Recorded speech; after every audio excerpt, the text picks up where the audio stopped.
Warm greetings from the High Tenant. It is Everyday Shenanigans, and thank you so much for joining me. It is Monday. This is a comprehensive dive into the disappearance of Summer Wells. I will be debunking all theories, all lies by the Wells, phantoms, theories,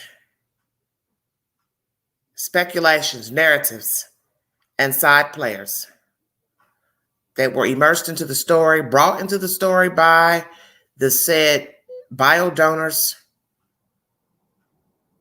Any information revealed in this live has been already repeated via the news, social media. If you need verification, everything I'm talking about is in the YouTube queue and on my community page. Thank you so much for joining me. I will begin because I don't have any time to waste in trying to go through everything with everybody. Greetings, not to be rude, but I have to get started because I have at least 9-10 things to play to debunk every theory, every lie, every story, every ghost, every Casper in this commentary. Thank you for joining me. This is Everyday Shenanigans. Excuse the noise in the background. There's work being done in the property where I'm living, so excuse any type of background noise. Thank you so much for joining me. Hold on one second. Tonight, the radio scanner traffic from emergency dispatchers the night Summer Wells disappeared. Take a listen. 110, 110, Midfield Road off of Beach Creek. Should be the first residence on your right. Reference to a missing 4-year-old. The parents have called in and advised that the mother had went for a walk, came home. Now they can't find her. They've been yelling for her. She's been gone for about 10 minutes now. Again, audio from police scanner traffic that evening. Dispatchers referenced Summer Wells as a 4-year-old. We now heard that correction the following day that, in fact, she is 5 years old. All right, that is source number one. Thank you so much for joining me. The child was 5 years old, not 4. Discrepancy. You don't know how old your own child is, and you give this information to the news, and they have to retract it, such as the description of the child. That was retracted, excuse me. She didn't have long hair, chin length hair. She had a buzzed hair. Stay woke. Thank you so much for joining me.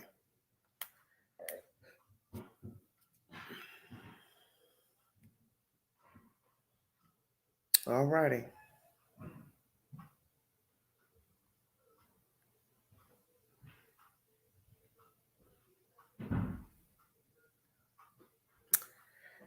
Give me time. I have a lot to go through to play. Thank you so much.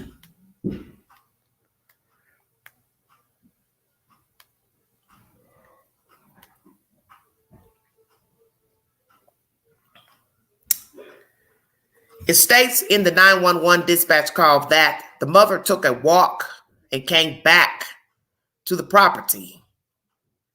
But she alleges in commentary to the news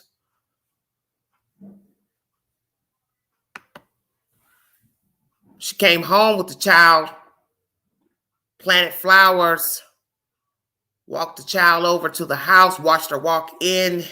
She went inside.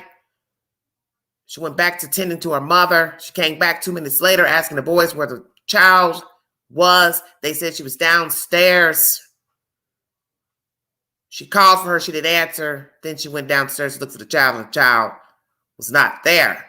But then we go to TBI, Miss Earhart, who gives us testimony that the child allegedly was outside playing. So which is it, Candace Wells? Your child went inside the house and disappeared from the inside. Someone went inside to take her outside, remove her, or was your child outside playing at the time that you were planting flowers? So we have too many discrepancies day one by the dispatch call.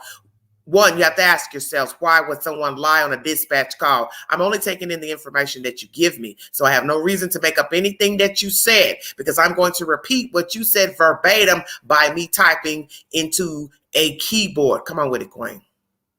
They ain't ready. Lie number one. You took a walk.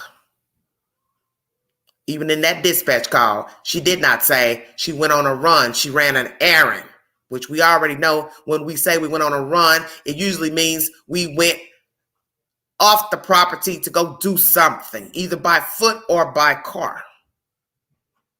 So in this commentary by the dispatch, she was away and came back. She was gone. Once again, which is it? Because you told the news, Miss Bly, she was inside and went inside. You walked her inside. You watched her walk inside. You walked her over to inside. So which is it? Source number 2, TBI, debunking Candace Bly's statements that the child walked inside the house. Thank you for joining me. This is Everyday Shenanigans. This is going to be a 2-part TBI update because I have 2 posts here. I want to read off a play, better yet. Channel 10 News is the source. One moment, please. Hello, safety.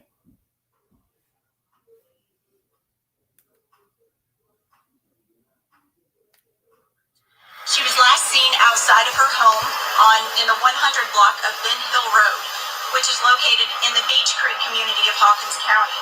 A family member reported her missing to the Hawkins County Sheriff's Office at approximately 6:30 Tuesday evening.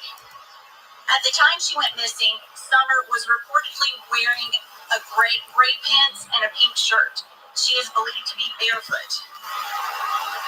We do want to encourage the public, especially residents living in the area of Ben Hill Road, to check any trail cameras or security cameras that they might have that could have captured Summer on video or in photographs. We also encourage residents to check any crawl spaces, outbuildings, or sheds that would make for good hiding places.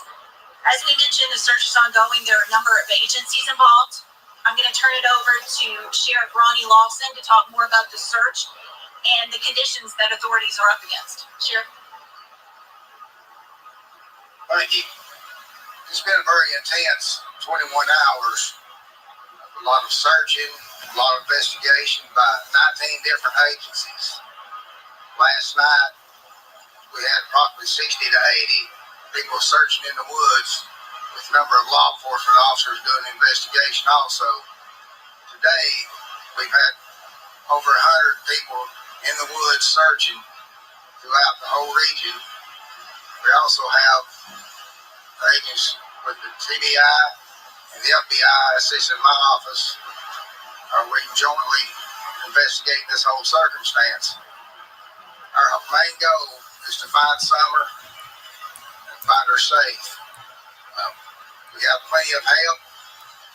We don't need any assistance from the local people. We have the professional people out searching, and we just appreciate everybody, their contributions. It's been a tremendous outpour from the community with the water, the food, and the snacks. It's just overwhelming, and it's very intense investigation. I know the public needs to know things, but it's ongoing, and we will release things as we can when we can. But our main goal right now is to find Summer. We'll take a couple of questions, but keep in mind we can't discuss specifics of the investigation. Absolutely. It's very dense.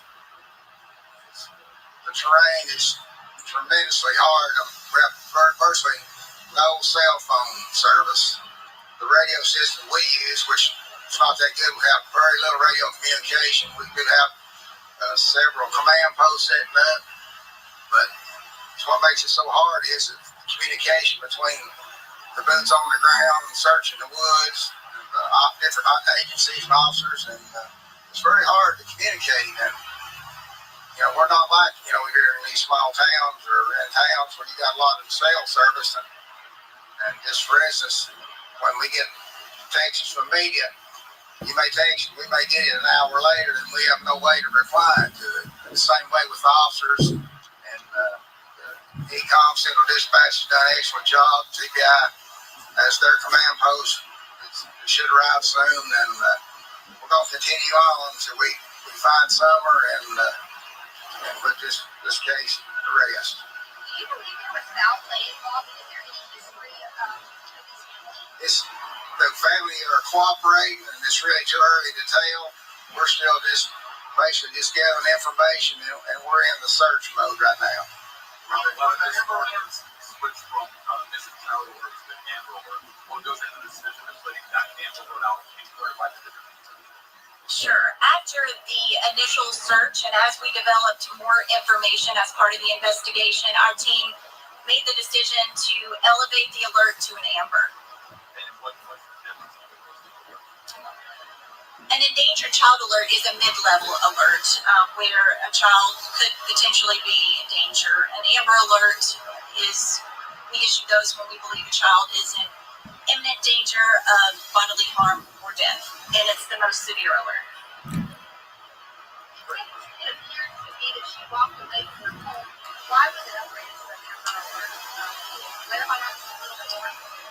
Well, the bottom line is we don't know where she is at this time. Again, there was the initial search.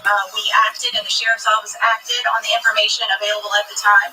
And as we learned more in the first several hours into today, it led us to issue an amber alert. When the Amber Alert was issued, you said there was new information that led you to believe that Summer might be in more danger. Can you expand on that a little bit? I can't. That's part of the investigation. Sheriff Wells had mentioned earlier that he's asking community folks that you have enough resources here. What's your message to the community that they feel like they want to help in some regard? How can they help in some? If they see something or know something, they need to tell somebody. That's the biggest thing. A lot of people don't want to get involved. They want to reply to us or respond. And honestly, that's fine. As long as we find Summer, that's the main thing right now. And we're talking about the Amber Alert. If they raise that up another level, that helps more people paying more attention. You get more clues, you get more calls, and then everybody can call that 1-800-TBI find, and it all goes into a database, which helps us in an area where we don't have a lot of communication anyway. So TBI helps us with that. The FBI was called in fairly early. Can you kind of explain why that is interesting? Well, we have an excellent relationship working together, and just like this case stems outside of Hawkins County, then you have the TBI to help with that. But if it expands on out past the state of Tennessee, then you got the FBI. So we're all on the same page, and we just keep on going. We're just working together as a team. All have the same goal. Let's find Summer. One more question. Can you expand on that just the area where you guys are searching? If people see something in a certain area, they should be heightened alert in a certain area or what it's out. Well, the train stuff is like you see here. This is what people are searching in. But if they seen something yesterday evening or afternoon that we need to know, that's when they need to make the call or come by the command post. Kind of landmarks and sort of an area you're sort of Just around Ben Hill Road in that area. That's the main, because she's 5 years old and she left the house. Evidently, she got a little farther than they expected. Do you have any idea how much territory your volunteers and searchers are covering? A lot. We have so many out there that they've broadened the scope.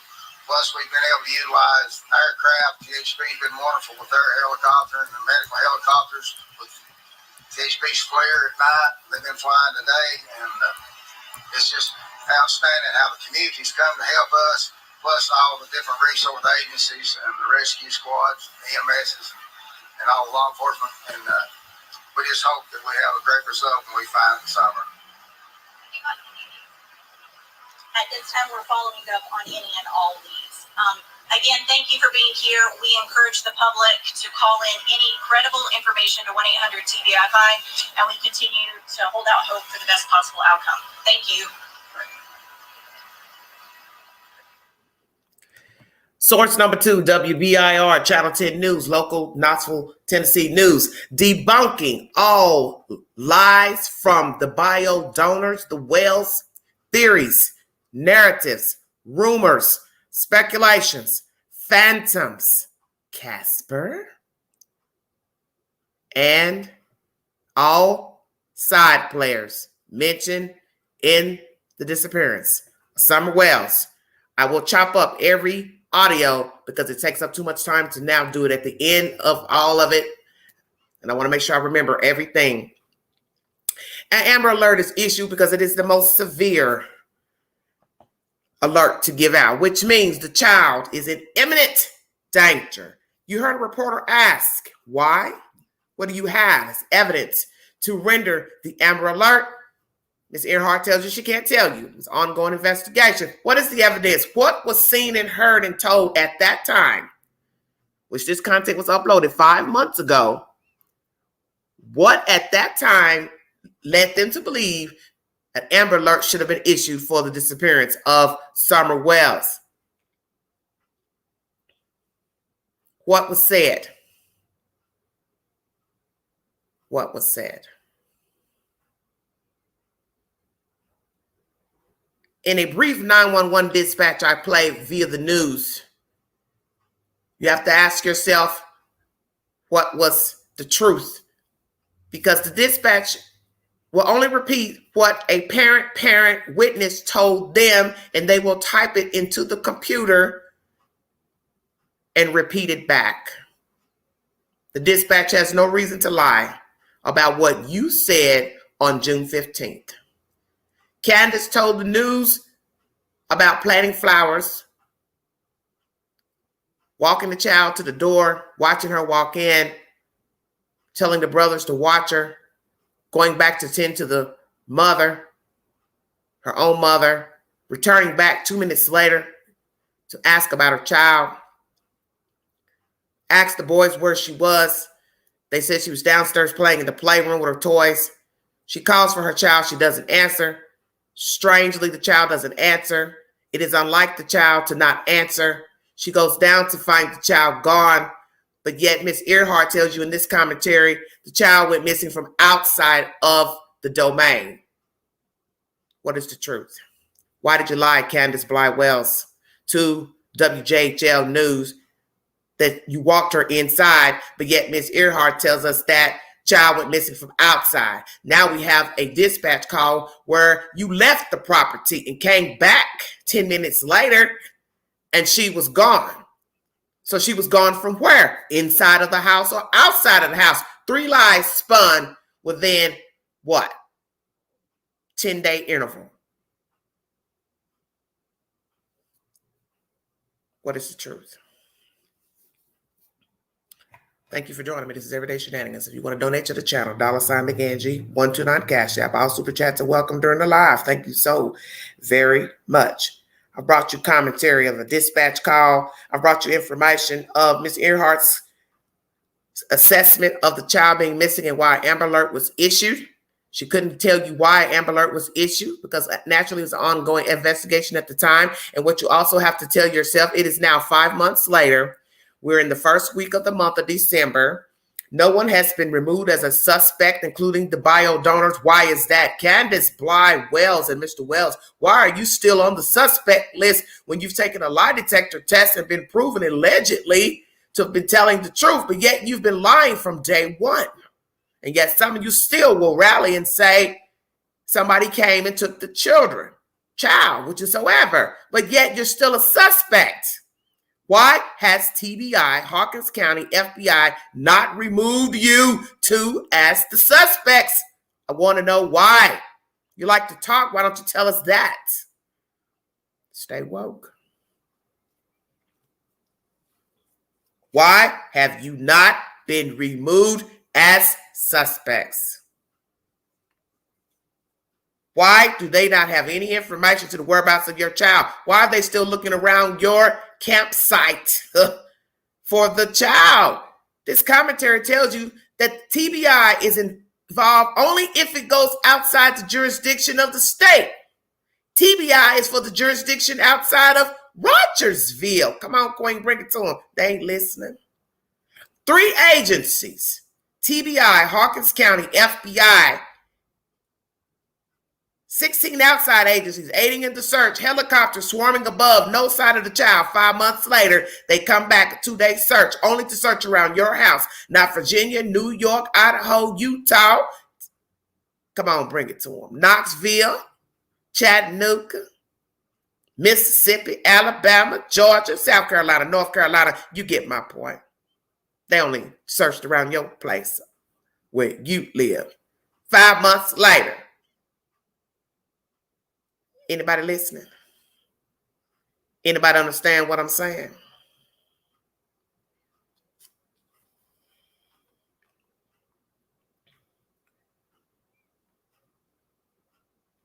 Where is Summer Wells? And why did they return to search for your child around your address 1 week ago, 5 months later? Yet we have TBI and FBI involved alongside Hawkins County. It has also been said by Mr. Lawson, it is an equal partnership and share of information, and it doesn't matter who finds Summer Wells. That has been repeated. And I was wondering if indeed they didn't want to share the responsibility of anyone else finding the child when the searches stopped months ago. Some type of friction with the Equa search. And now the search resumed a week ago, only around 1:10. Why?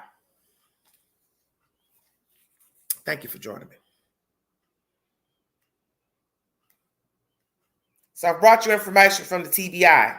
I brought you information from the dispatch. I'm debunking all rumors, lies, narratives, phantoms, speculations, and outside players introduced into the story of Summer Wells. We're now going to go to a neighbor who said she heard Summer scream, or one of her children heard a scream on Ben Hill Road. Thank you for joining me. This is Everyday Shenanigans.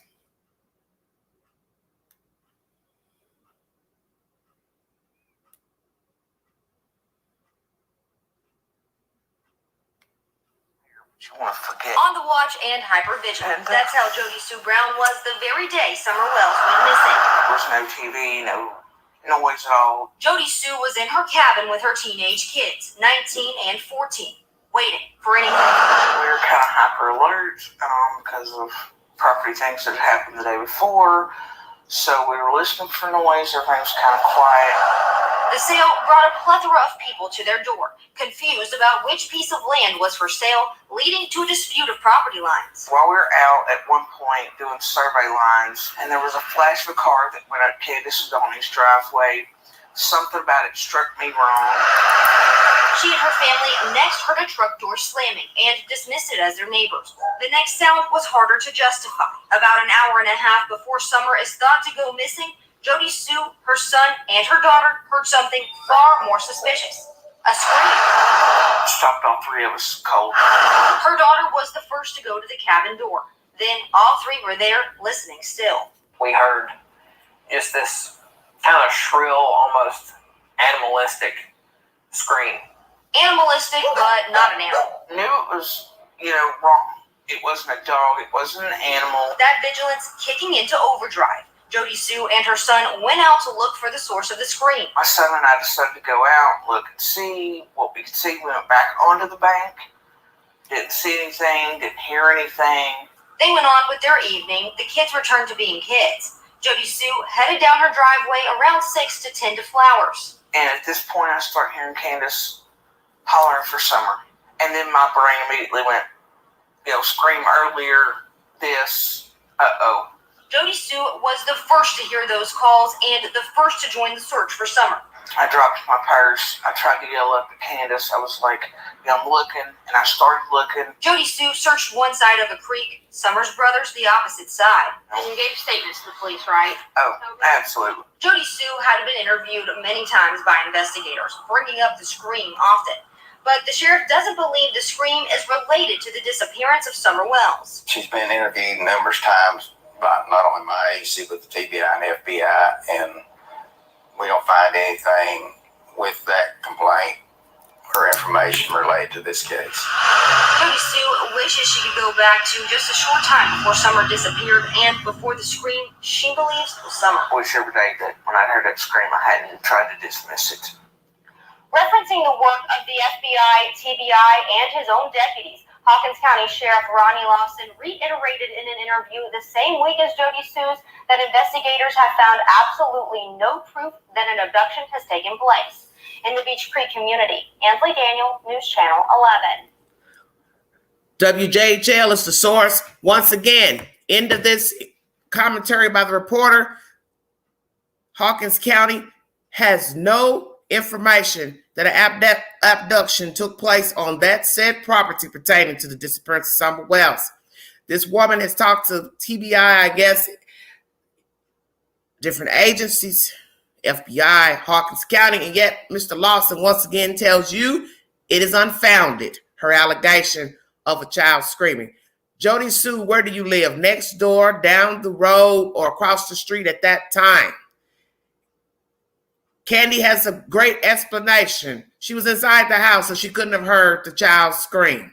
TV playing, blah, blah, blah. But you definitely could hear a car door slam. A car door would probably be louder than a child screaming, perhaps.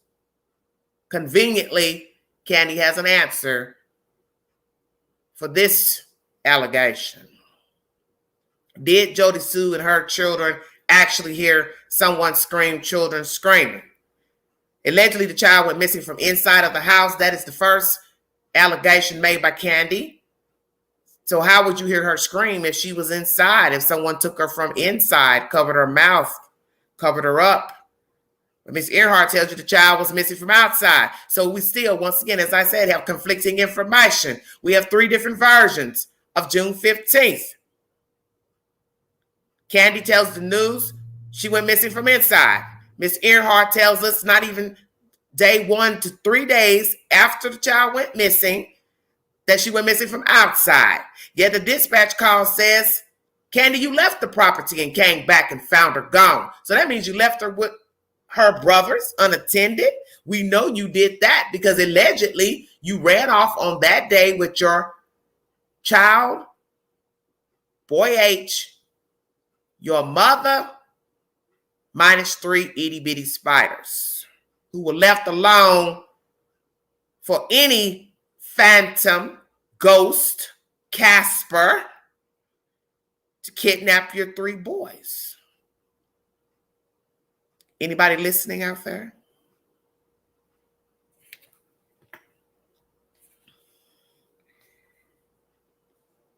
Car door slamming, scream 1 hour before they search for the child, and a call goes into dispatch at 6:26 p.m.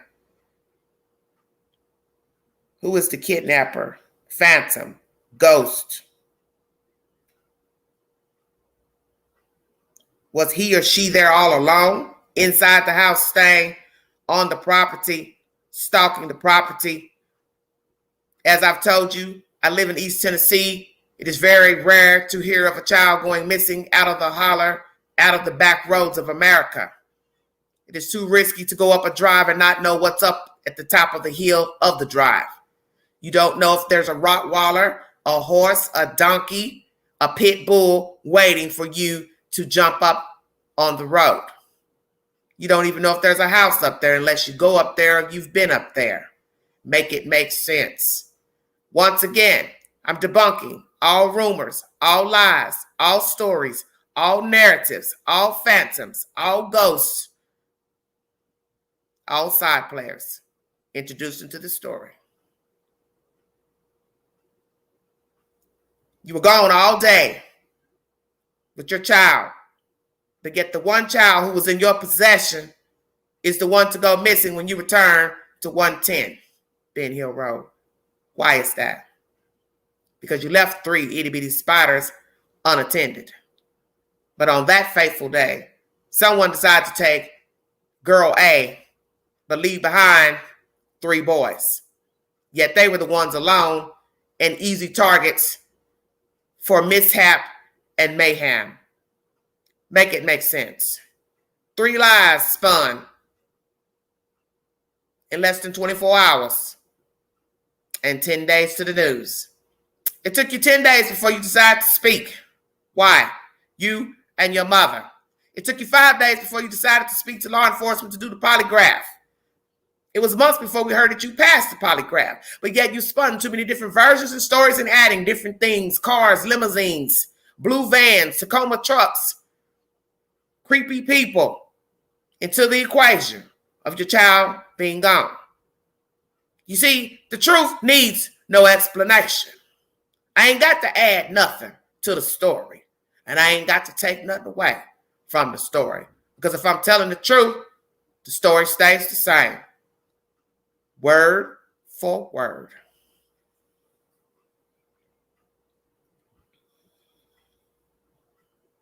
Once again, all allegations pertaining to a scream are unfounded by Hawkins County Sheriff's Department. All claims of an abduction unfounded by Hawkins County Sheriff's Department. 3 different versions spun in less than 10 days pertaining to the disappearance of Summer Wells by her own mother. Do not get the age right of the child. You tell them that your child is 4, indeed she's 5.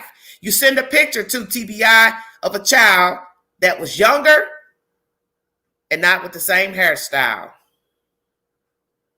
Once again, debunking all lies, theories, phantoms, ghosts, stories, narratives, speculations, phantoms, side players of the disappearance of Summer Wells. I think I've done a pretty good damn job so far. What do you say?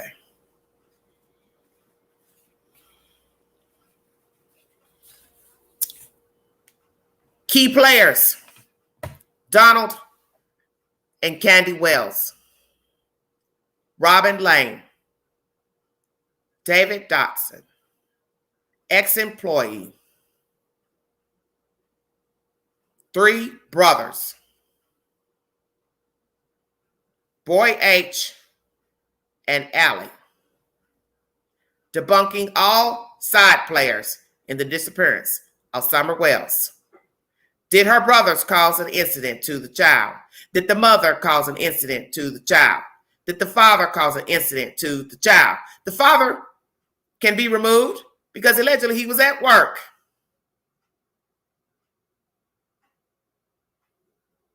If we'd have believed the children did something to her, they would have been found out by now. Children usually cannot hold water.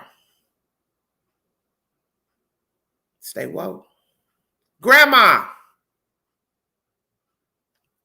can't barely walk. Candy. Now. Which of these people harmed Summer Wells? Was it an accident on top of that hill? Did the children harm her by mistake and the mother covered it up? Did she tell her mother she hurt her child deliberately or by mistake? Did the child actually even make it home from this trip around the world on June 15th? Did something happen at the swimming hole with Boy H? He witnessed something. He knew she was sickly or deceased in the car, but he lied. But yet he told what he wanted to tell to Mr. Madonna. What is the truth of the swimming hole? Grandmother, I don't see her doing anything to her. Whether she seems cold or not, I doubt it. You don't even have proof that the grandmother was at the swimming hole. If you are hurting, you're not getting ready to walk around picking flowers. Stay woke. The creepy guy, neighbor, whoever, friend, ex-employee of Don, bring me a receipt he was on the property. That's conversation related by H. Bring me a receipt that he was on the property June 15th. If he wanted revenge, he had the perfect opportunity to harm the 3 boys who were left behind. Stay woke. I want revenge. I don't give a damn about which kid I get. I want revenge. Stay woke. I got 3 kids here unattended. I can have my way with 3 little boys. Stay woke.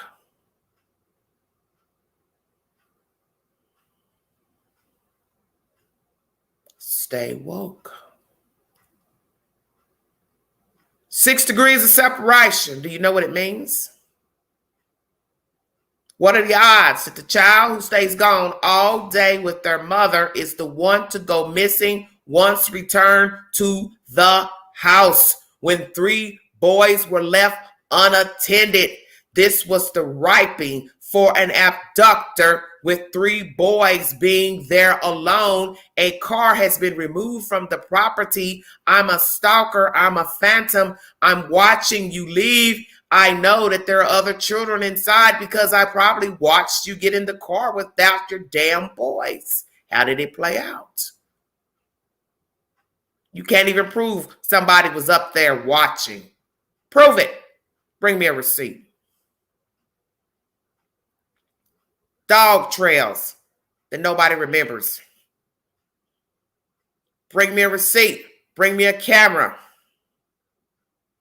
Bring me audio. Bring me visual of 110 Ben Hill Road.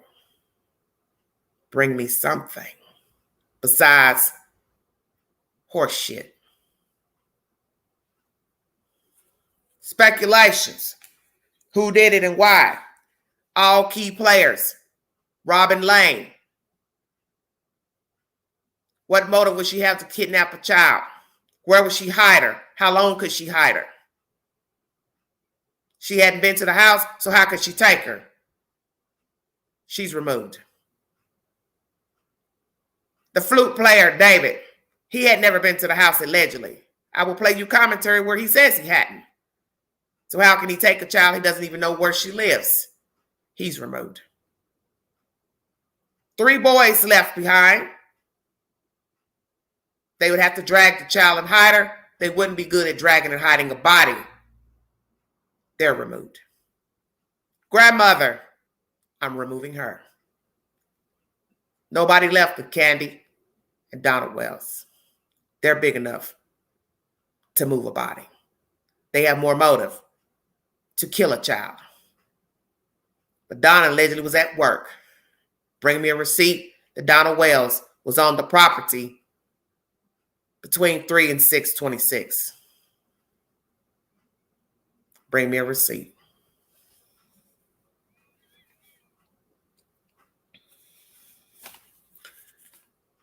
Side players. Candy, Donald, 3 brothers, David Dotson, Robin Lane, ex-employee, grandmother. I've removed everybody from the equation except for Donald Wells and Candy Bly Wells.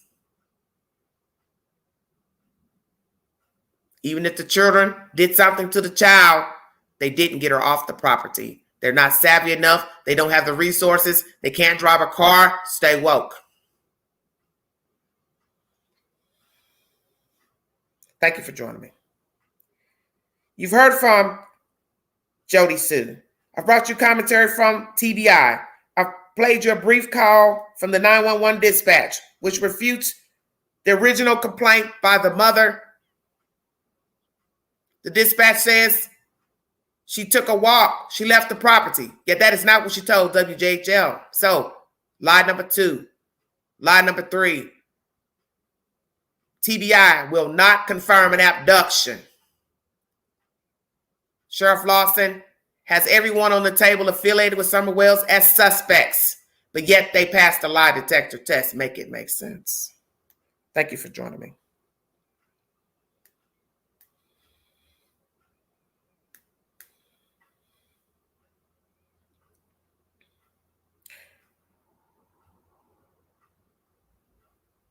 This is the statement from Summer Wells' mother and grandmother 5 months ago. WJHL is the source.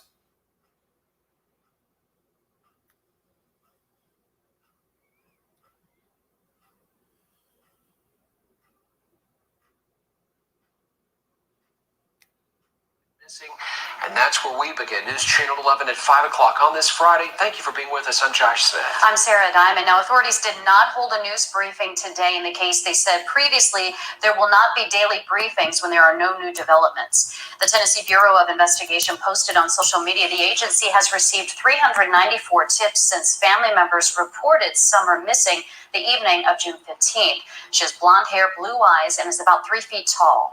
In the 10 days since she was reported missing, search teams from over 100 agencies Teams from 6 states have spent endless hours searching for the missing 5-year-old, and they've covered, they say, over 3,000 acres in the area near her home on Ben Hill Road in the Beach Creek community of Hawkins County, where she was last seen.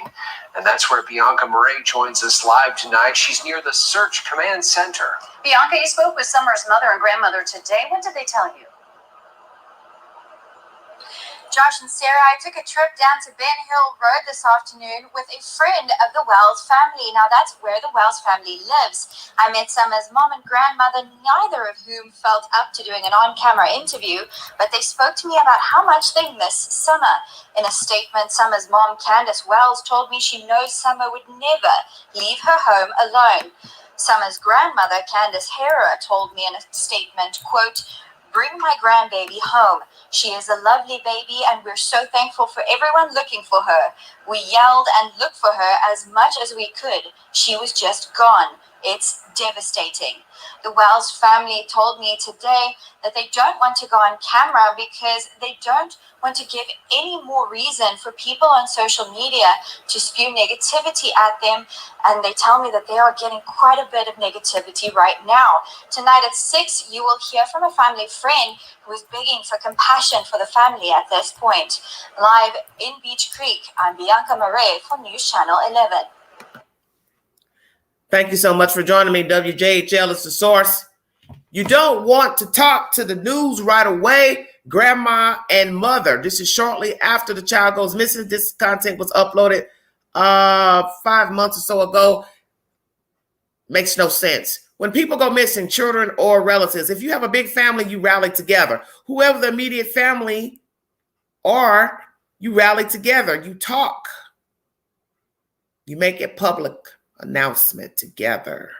You don't wait days to give an announcement. Debunking all lies. So shortly after she goes missing, people on social media talking bad about Candy and Donald, but yet you have helped fuel the flames of the bullshit pertaining to your child missing. You have aided the lies. You've lied, told 3 or 4 or 5 different lies pertaining to her disappearance. You have aided people on social media. You have talked to people in your messenger. You have talked to strangers. You have talked to YouTubers. You have talked to random Facebook people. But yet you didn't want to talk to the news, give a public statement because you were worried about what somebody had to say about you, but yet you don't mind going live, drunk, inebriated, high, doped up, talking junk, cussing people out. I'm confused. I'm confused. No, you see, you don't want to talk to the news because it's too many eyes to watch and dissect your behavior and your demeanor. You see. And to show you are foolish, rather you talk on a live camera, video chat with one person, they're still recording and filming your dumb ass and uploading it to YouTube. Stay woke. So now thousands and millions of people are still watching and dissecting your behavior via YouTube. You're not very smart. You see, because your mind is idle, your spirit is idle, and you revel in attention. You all are fame whores, clout chasers off the back of a 5-year-old. Your behavior tells me everything I need to know. You do not resemble people who care about a missing child. You see, it's called love, respect. You had no respect for Summer Wells or her brothers because you don't respect yourself. You don't even like yourself. How in God's name could you like a child? Children. You've lost all your children to date. You entertain foolishness to strangers on social media, yet early on, you couldn't even talk to the damn news. Help me understand. You like drama because your whole life has been filled with chaos and drama. So it's easy to go live, make up YouTube channels, Facebook channels, groups, entertain fools through Messenger because you have something to hide. You have a whole lot to hide because you know where Summer is and you know where she can be found. And I've said it 1,000 times, separate the two. you will find Summer Wells. Why did you call Robin Lane? She didn't visit you. You didn't visit her home. You only saw her at church. But obviously she was a friend to you. So I'm not going to judge why you called her. But some of us are wondering why you called David. He's given commentary lately why he fell out of the way because he was worried about being harassed, bothered, ridiculed. I get that. And let me make it clear in this live, I never once talked about Robin Lane or Mr. Dotson in the beginning of this investigation and disappearance of Summer Wells because I didn't know them and I don't follow the hype. I don't do what other YouTubers do. I don't do what other people do in the chat. Because you don't like them doesn't mean I'm going to talk about them. I will only talk about you if I find something suspicious in nature of your behavior or your commentary. So let me go there. I got information from a source pertaining to David Dotson a few months ago, August, I believe, that he may have been wrapped up into some unsavory business of child trafficking with foreign officials. I have no proof to that information. That just came to me via a source, somebody related to the case. Information that his daughter's boyfriend, father owned a car dealership which happens to sell Subarus. Is this true? Is he the connect to them buying that Subaru? I don't know. It doesn't really matter if it's true or not.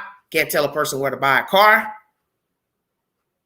But to this date, I have nothing to say that David Dotson kidnapped Summer Wells. And as I said, bring a receipt to prove he had been going to that house, fraternizing with them, had access to their children on the daily to then go to the house and take the child. And why take her when he had access to 3 boys to kidnap? Stay woke. Where would he be hiding her if he took her? Stay woke. He left the church shortly after. He met a woman. You will hear discrepancies. People bickering back and forth.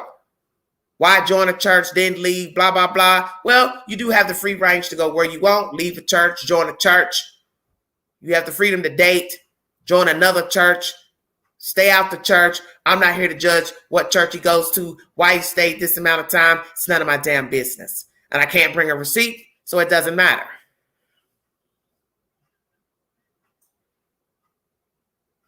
The point is, how would he have access? When did he have access?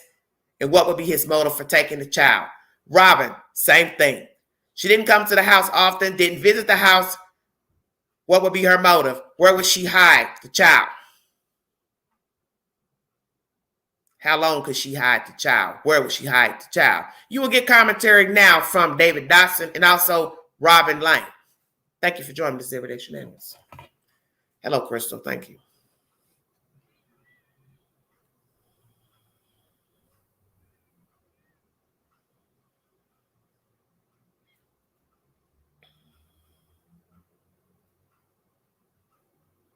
One second.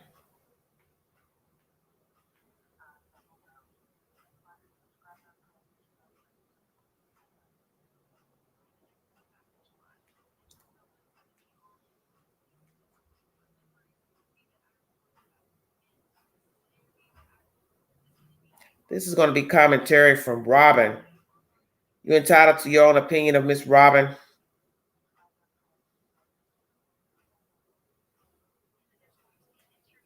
I did.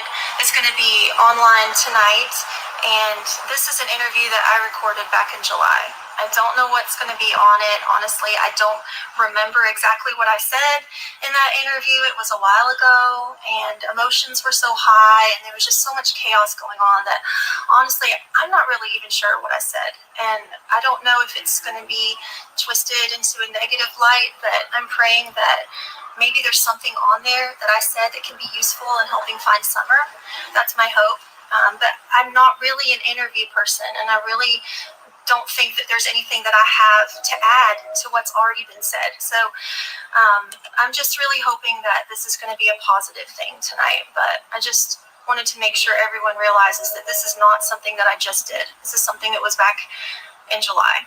So, and I just wanted to clear up some stuff. First of all, yes, we do own a red truck, or red Tacoma truck. My husband bought it 2 weeks before my dad passed away. So it was about a month ago, less than a month ago, my husband bought this truck. So nobody needs to wonder if this truck is in any way related to the one that is involved in the Summer Wells case, because we just got it. And we would have to be a special kind of stupid to purchase the truck that was the one that the police are looking for. So I can assure you that this is not the truck. But if anyone wants to pull the records and find out, they're more than welcome to find out. It's not exactly secret information. I am definitely not a spokesman for the family, and in several interviews that I have done, I feel like people try to take the words that I say and try to use them as somehow information directly from the family, or make me out to be some kind of representative for the family. And I just want to clear that up right now, that I am not. I am a human being. I'm a friend. I cherish their friendship. I really do. I'm honored that I was a friend of this family, and I hope that I can continue to be, because I can assure you right now that I don't know anyone that has been more attacked than this family has. I know that a precious little girl is missing, and there's a lot of good intentions that come along with it, but attacking this family has done nothing but hurt the family, and it's not helping Summer. And so I just want to say that I cherish my friendship with them, and I never want to do anything that would hinder that relationship and that friendship. When Summer comes back home, if and when she comes back home, and I pray that she does, I'm hoping that we will be still friends, that we will be unified, that her family will still be together, that her mommy and daddy will still be together, that her brothers will be back at home, and that they can all be together as a family. That's my biggest hope right now. And I want to be a part of that. All right, so all in all, I just want to say thank you to everyone who is out there trying to find Summer and restore this family. That's really ultimately what I think our ultimate goal should be, is just to restore this family. And I'm hoping that she'll be back very soon. I really do have hope. It's not a false hope. It's not just a positive feeling. I really do believe that this little girl is going to come home. And I think that if we can all just get together in prayer and just pray for her, I do think that this miracle could happen. I think it will happen. So thank you guys. As I said before, I never talked about Robin or Mr. David or Jackie Dobbs, because I didn't know anything about these people to bring commentary, and I don't go on he said, she said, because that's nothing to me. That's nothing to me. I have to have a receipt to know somebody was around these kids to even say that they're a possible abductor. Let me talk about Robin. I didn't care for the fact that Robin went to a YouTuber to give her said commentary about the door situation, the door being locked, unlocked. I still am not clear on that said commentary, but it was mentioned on the YouTuber's channel that he talked to her. What I have a problem with that is, why would you, Robin, go speak to anyone, period? You hearing the rumors, you're seeing what's being said about your alleged friends, church friends, however you want to word it. You had no business going to talk to a YouTuber. So now here you are in this commentary telling us what was an old interview. You don't remember what you said. And now you care about them. You want the kids to be returned. See, all this is BS to me. Either you are blind or you're straddling the fence. And as we say in the street, you're either in or out. Ain't no halfway in. I don't think you took the child, but I believe you're doing what other people are doing, and it's not favorable to the children or to your so-called friends. I don't care for the Wells, but I'm going to say this. They're entitled to have whoever they want in their court. I don't care. They want to be bobbleheads and following behind them. That's their business. But you can't go talk to a YouTuber. Then allegedly, I have commentary that you tried to talk to somebody recently, but then you reneged. And now you all got some he said, she said BS going on. This is why you don't talk to people. You can't say I'm helping in with these people. I support them, but yet you'll go talk to a YouTuber. You have no business talking to a YouTuber. The only person you should be talking to is the news, TBI, FBI, and Hawkins County Sheriff's Department. That's the bottom line. Law officials only, news only. YouTubers, random people, Facebook people, hell no. Because anything can be misconstrued, edited out. That's why you don't talk to them. Phone calls recorded, you slip up and say something, then they repeat what you said. Now you got to go double back and clean up what you said. If you keep your mouth closed, you don't have to clean up anything. Everybody knows that. So I am wondering if you are truly genuine to Don and Candy. Secondly, the return of summer. Let me make this clear to you, Robin Lane, and anybody else that's a little short in the brain department. There's no way in hell the state is going to return the boys or Summer to the Wells. They are very aware of their antics, and somebody's going to make sure that every time those two go live, it will be put on somebody's desk to show why they do not deserve their children back. So there's no way you can tell me you think they should have their kids back. And I'm a little bit baffled that you would say that, considering their recent behavior. You can't be blind, Robin. And whether you don't watch their commentary, the YouTube mess, you've heard it, and that should be enough. They don't deserve their children back. So for you to say you hope that they get them back, everybody's reunited, sounds ridiculous. And really it's disrespectful to the kids because they deserve so much better than Candy and Don Wells. So I don't know if you have an ulterior motive or not, but in that realm of this conversation, your behavior talking to a YouTuber, a male YouTuber, and now this other woman YouTuber that you've reneged on, it shows me that perhaps you're not genuine in what you're saying.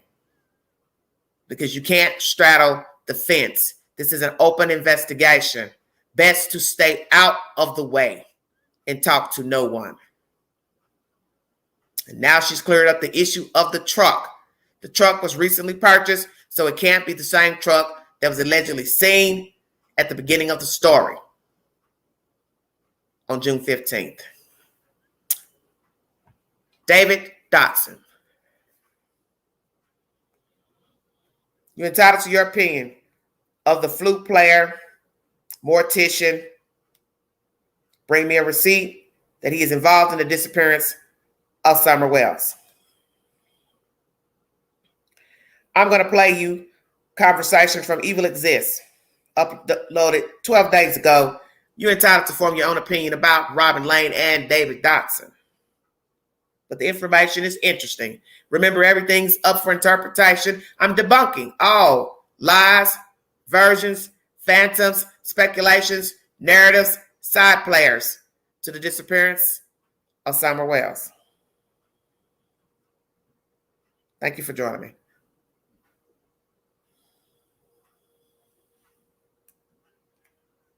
Summer Wells.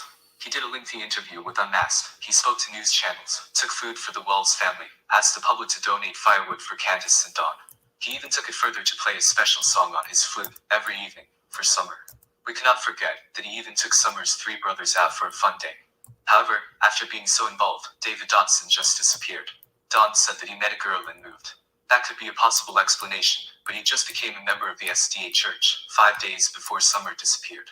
Why become a member if you are planning to move to another church and get married? It seems a bit off. Summer has been missing for 5 months now. David Dotson became a member of the church, then became very involved in the search for Summer, and then disappeared to apparently start his own life. When Dr. Phil asked Dawn and Candace if anyone was present before and not anymore, they said no one that they knew of. Let's move on to Robin Lane. Robin comes across as a sweet, loving, and caring lady who adores kids. Summer clearly took a liking to her, as we see them together in many church videos. There have been some questionable things related to Robin, such as striking off the red truck and not coming forward with owning a red Toyota Tacoma. Some also questioned her sincerity, as she talked about the first time Dawn and Candace attended church. She says she doesn't want to be judgy, but says they were dressed down, and she thought they were there for donations. Candace called Robin as well on that fateful day. However, Robin said she went home so that her husband could put their daughter to bed. She then said she only ended up going to the Wells property about 9 p.m. because she had some other stuff to do. So, are David Dotson and Robin Lane putting up a front? As I said, everything's up for interpretation. Her behavior, David Dotson's behavior, but in the end, we do not know Robin. We do not know David. In the end, you would not have known anything about these two people had Candy not called those two people on June 15th. It has been said by David himself and Don, he barely knew the family. Never visited. First time to the house allegedly was that day. Took the boys out to have a day of stress-free entertainment. Thank you for the donation. Somebody was going to have to tend to the children. Somebody's going to have to tend to the children. But let me tell you this pertaining to the children. Many of you have speculated that DHS was involved before Summer went missing. You were speculating why you think they were involved. As I've always said, bring me a receipt.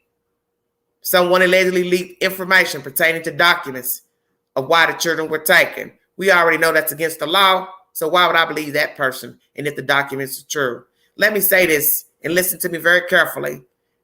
How in the world could you think DHS was involved in the disappearance? I mean, in beforehand, you all don't think.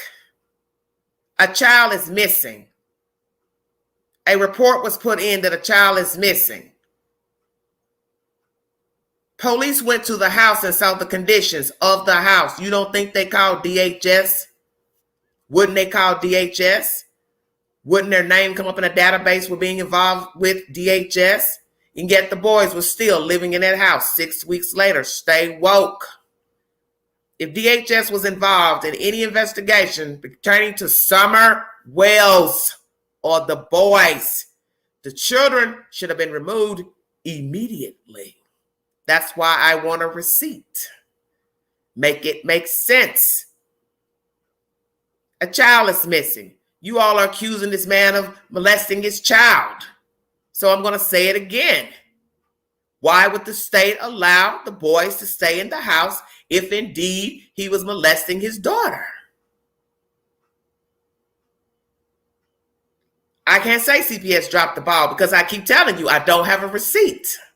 Bring me a receipt that DHS was involved with Candy and Don before Summer went missing. What fool would allow the boys to stay in the house if you were investigating the Wells? Why would you let the boys stay there 6 weeks? Naturally, DHS will never own if indeed they were investigating them and still let the boys stay there. But somebody would have to stand account for knowingly letting the boys stay there 6 weeks on after Summer is reported missing. This is why I never believed there was an investigation. If I'm wrong, it's no big deal. I don't have a receipt, so I can't say yes or no. That's my point. I want to see a receipt to why the children were removed. I want to see a receipt that they were investigating them before she went missing. Because it makes no sense to let the boys stay if I'm investigating these people. Stay woke.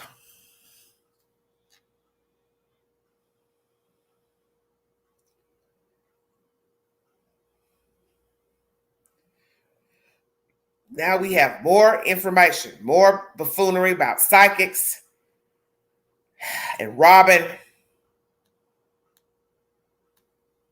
I'm going to play a short clip of some business pertaining to Robin and some mess with a psychic or whomever. This is somebody else's content. I'm just playing you everything to debunk all theories pertaining to the key players, phantoms, speculations, rumors, lies from the parents. Thank you.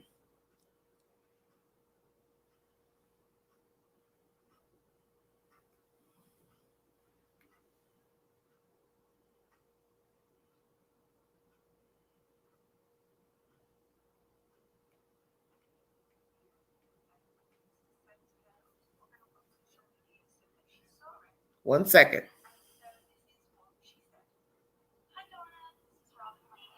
sorry I didn't make our 4 o'clock appointment. I have been doing some praying and God's been speaking to me, and I have a friend here, this is Nicole, and the two of us together have been just kind of on the same page as this, that this is not what God wants for me to talk to you today, and I hope you're not offended because I promise that I love you as a creature that God created with his own hands. I believe that you are fearfully and wonderfully made, and it's not, I hope you don't take any offense to it whatsoever. But so it seemed okay, and we've probably heard it. Some of us may have some. Okay, so that's from someone's channel of Robin calling the lady back to tell her she decided not to talk to her. This is where I have the problem with Robin. See, why would you talk to these people? You've seen the BS. You know what's been going on with this case, with the parents acting a fool, talking to different people, hooking up with YouTubers. They're all falling out with one another. You are becoming a part of the madness that you say you're trying to be out of, not a part of. That's the reason why Mr. Dotson said he removed himself, because he saw where everything was going with the case, the rumors, the this and that. And let me say, with him, I was only suspicious of him when I made a video about him in August. He took down his social media page, and I thought it was strange that was a Wednesday when I made the video. By Friday, his profile was gone from Facebook, but yet people have been gossiping about the flute player for months. I never said anything out of the way about Mr. Dotson until August, when a source came to me saying he needed to be looked into as a possible suspect. But as I stated in my own content today, I don't think he's involved. I can't really say how many people could be involved, because I don't know these people. I don't know anything about them. But what I do know is that the parents are suspicious. They've lied. They've made up things. They've changed things. And those are the people who I would focus on, are the people who had access to the child, the people who were raising the child, the people who were in the custody with the child on the day that she is reported missing. That's who my focus is on. You have to bring me a receipt that these other people had willful intent, motive, and access to Summer Wells on June 15th for me to think they had something to do with her disappearance. Kooky as they may seem, act, giggly, this and that, that doesn't mean a person kidnapped a child because they have odd behavior. But Robin, you should stop talking to people, because you can't say you're their friends, you're supporting them, wanting them to get their kids back, and you're talking to YouTubers. You should have kindly declined when the woman reached out to you. You should have said, no, I'm their friend. I'm not talking to anyone because I don't want any problems, and I don't want my name in this mess. I don't want any gossip, and I don't want anything I say to be misconstrued. And another thing I found odd is when I played you audio just a few minutes ago, she couldn't remember what she said back in the summer, which I thought was strange. So how could you not remember what you said? But once again, this is what we do. We watch people. We judge what they say, don't say. Thank you for joining me.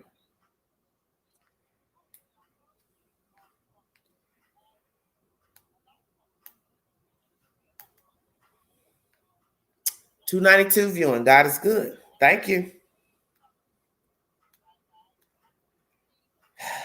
David Dotson. TBI says the Wells family has been very cooperative with investigators throughout their search efforts. Friends of the family tell us they're doing their best to keep their spirits up on day 9. News Channel 11's Bianca Murray joins us from the Beach Creek community where Summer was reported missing. Bianca, how do friends say the family's coping with this?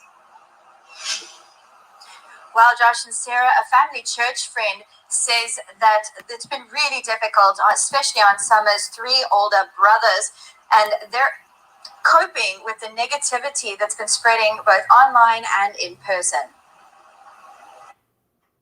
Yesterday, took them to the putt-putt golf course here in Kingsport, and just to try to let them have a peaceful day away from the search and rescue teams going on their property and the agents coming up. There was someone who made a comment that wasn't very polite. And Dotson was called to the Wells property the night Summer went missing.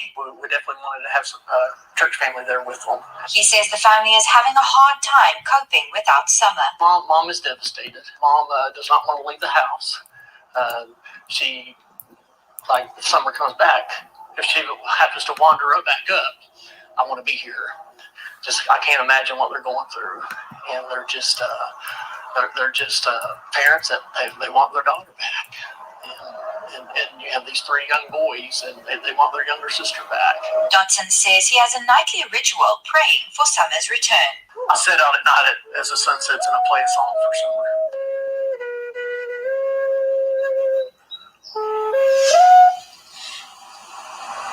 Josh, family friends ask that the community continues to pray for the Wells family and for Summer's safe return, and keep the family in their thoughts during these difficult times. Reporting live in Beach Creek, I'm Bianca Murray for News Channel 11. Right, Bianca, thank you very much. And to all of our crews there tonight, take another look at Summer's photo. This is what matters most. If you see her, call the TBI. Investigators tonight are asking for people to call 1-800-TBI-FIND, or tips can be emailed to tips@tbi.tn.gov. WJHL is the source. Mr. Dotson, once again, no matter what you think of him, bring a receipt that he is behind the disappearance of Summer. He's fallen off, whatever his reasons are for being a part of that church, moving on to another church. That is his prerogative. Once again, you only know what has been told to you. You would never have known anything about David Dotson had Candy not called him, and the fact that he came and picked the boys up to take them on a day trip to play putt-putt golf. Same thing with Robin Lane. She chose to call this lady who was the Sabbath day teacher for her child. That was her choice. What Robin decided to do after June 15th is of her own choosing. She wants to immerse herself in this case by talking to YouTubers. That's her foolish decision. I don't highly recommend it, but I'm not Robin Lane. I'm not David Dotson. He got out of the way. Speculation. Who entered your life, out of your life? Candy. Dr. Phil has asked that question. Behavior panel, Madonna, certain people have asked this. But also know that a lot of people do not want to be wrapped up in conspiracy theories and drama. I get that. So to you, it may seem suspicious they fell off, but to another person, it may be, hey, they don't want to be bothered. They don't want to be in the drama. They care about the kids. They care about the family. They believe the family. They may not believe the family, but they don't want their name in the drama. And you have to be honest, this is mad drama. So who wants people stalking them, going in their inbox, putting nasty things in your inbox saying, hey, I know you did this, you took the kid, blah, blah, blah, when you don't know nothing. You're just watching somebody that acts peculiar, and now you're assuming the worst of them.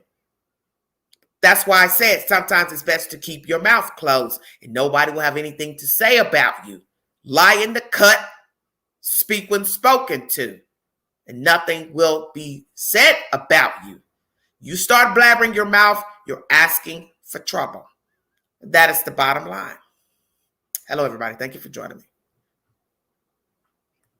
Key players: Candy, Don, 3 boys, ex-employee, Candace, Boy H, Allie, Robin Lane, David Dotson. I've removed David. I've removed Robin. I've removed the 3 children because I don't have no proof that they did anything. And if they had, a decent person would have called 911 to say, hey, my kids were playing roughhousing. Something terrible happened to my child. Simple as that. What is the truth to June 15th?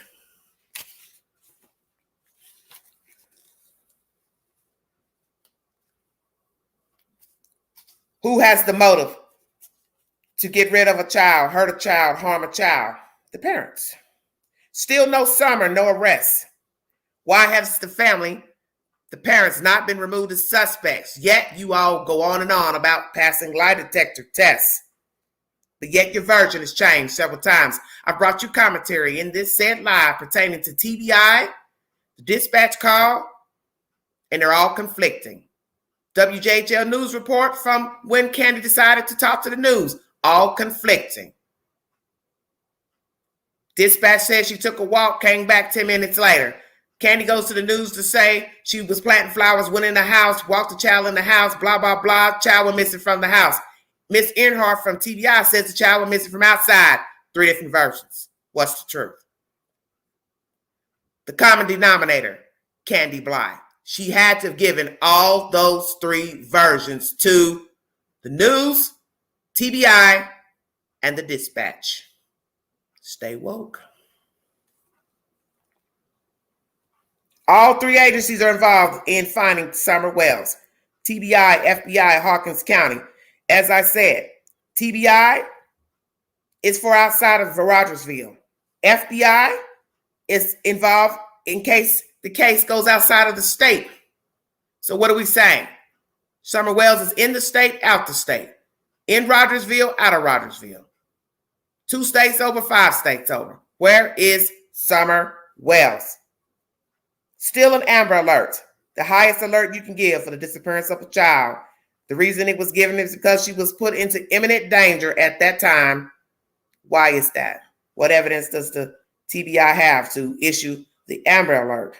High reward. Thousands of tips, yet nothing.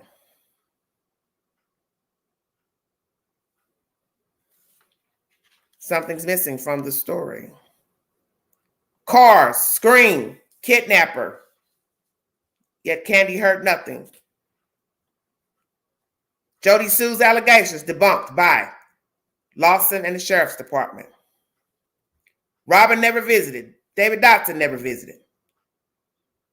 No proof to the ex-employee that Don is introducing to the story as well.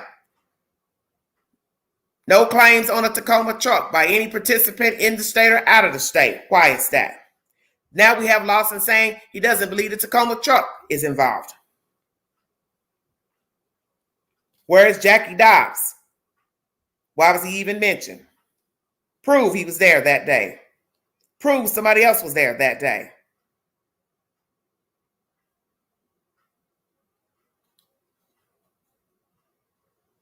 No one knows these people. No one knew of these people until after June 15th, and Candy introduced these said parties into the storyline of her child missing from 110 Ben Hill Road. And in the course of the months after the child goes missing, you have heard damn near 5-6 versions of June 15th. The truth has never needed any explanation. Not now, not never. The truth never changes. The bird does not become a donkey. The donkey does not become the elephant. The elephant does not become the bird. Do you see where I'm going? The car does not become a truck. The truck does not become a van. The van does not become a bicycle. The bicycle does not become a helicopter. The white man does not become black. The black don't become Mexican. The Mexican don't become a Jew. Stay woke. The rat don't become the cat, and the cat don't become the dog. Stay woke. Tons of dogs on the property. They will bark. Lazy or not. Intruder, stranger, will bark. It's hot outside June 15th. And I'm going to stand on your land and wait for you to come home with your child to kidnap your child when there is nothing but debris on the property, different cars on the property. I'd have to know who's on the property. I'd have to know there are no surveillance cameras on the property. I'd have to know there are no trail cameras on the property. Bring it home, Queen. I'd have to have access of knowing that I can get in and out to take your child, either by opening that bottom door to go in to get her out. I'd have to know which room she's in. I'd have to risk somebody jumping me, shooting me, beating me with a bat. I'd also have to walk around the property to find her if I thought she was outside. Make it make sense. It don't make sense because it's not the truth. Summer Wells was not abducted. If we find she's abducted, I can retract it live.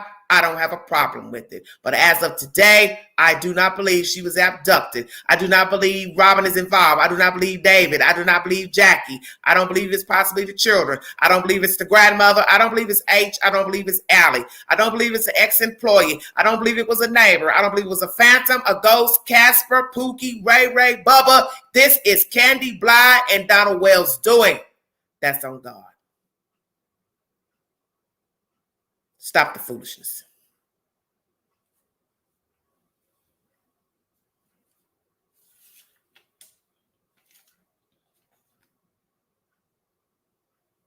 You've never lived in this part of the region. You don't know how we operate here.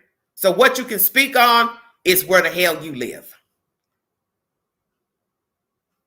I drive back roads for a job, and I can tell you nobody is hanging around. No one is posted up selling drugs in the middle of a back road. Nobody is sitting back there aimlessly. Nobody is going to walk up on your property unannounced. In Back Road, USA, East Tennessee. If you're going, you're going to handle some damn business. Stay woke.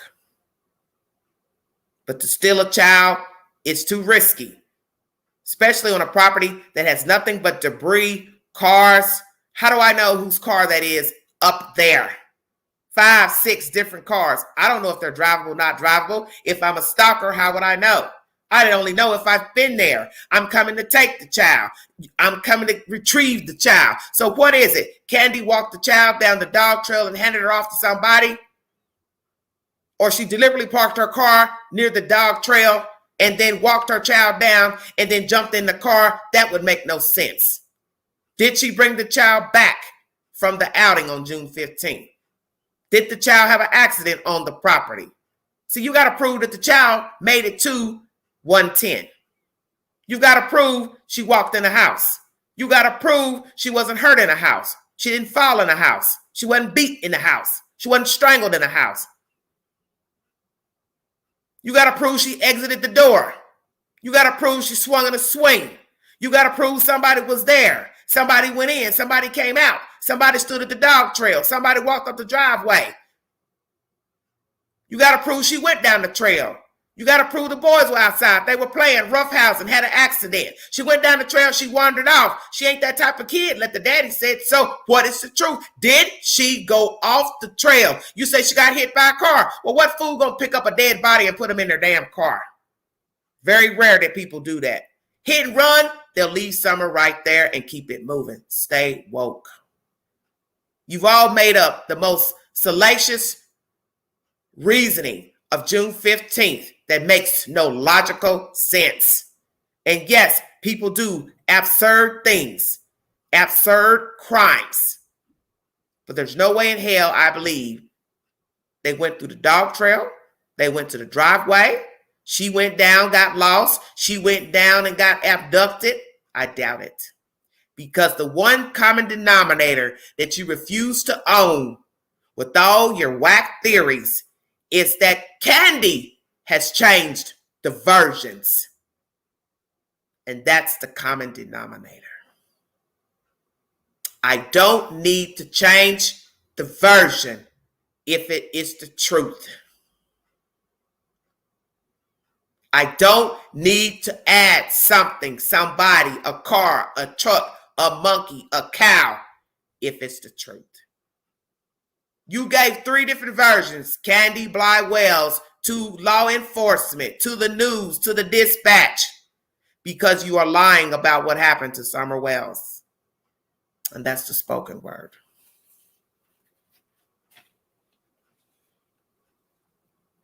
Kidnapped, accident, planned, sold, bartered.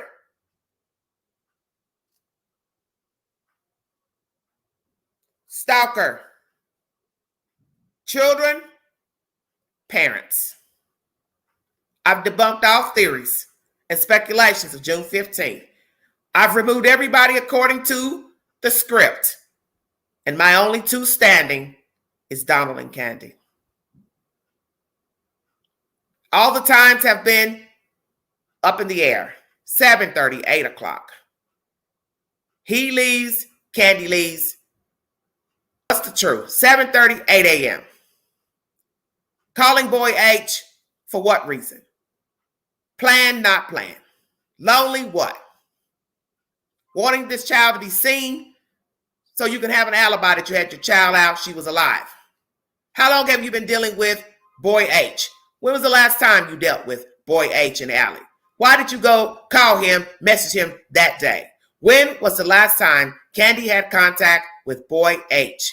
If it has been months, weeks, what reason would she have to message him on that morning and call him that morning?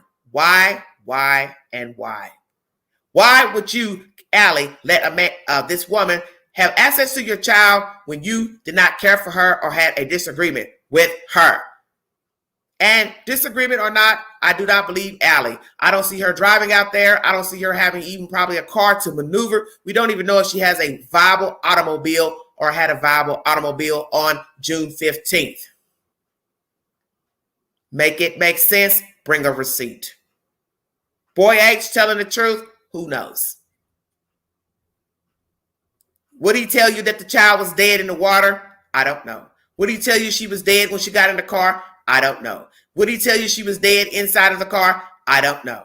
Whoever started the rumors of the child being dead in the backseat of the car, have mercy on you. Because to this day, we have no proof she was even dead in that car. Some say this, some say that. Nose, ear, face, wet clothes, bloody seatbelt. I do not know. But what I do know is that no matter how you chop up the story, no matter who you think's involved, the one thing you cannot explain are the different lies spun by Candace Wells. And that, my friend, has nothing to do with David Dotson, Robin Lane, 3 itty bitty spiders, Boy H, Allie, the mysterious drifter, ex-employee. Those are lies she spun out the gate before you ever knew of Allie, Boy H, David, Robin, employee. You didn't even know they existed. The lies were spun before you ever knew who they were. Thank you for joining me. I'm 1 hour and 25 minutes in. I will drop the link. Thank you for listening. If you want to donate to the channel, $Big Angie, 129 Cash App. All super chats are welcome on the live. God bless all of you. Hope you have a prosperous week. Happy holidays. I will be doing a story on Cal City, and I will do it in the next week because I do not want to talk about the boys around Christmas time for my own personal reasons. But I will be doing an update because I don't see any information coming forward pertaining to the disappearance of the boys out of Cal City. I will be doing a story on them because 1 year ago, the 21st, they were reported missing out of Cal City. And to date, they have not been seen or heard from. Thank you so much for joining me.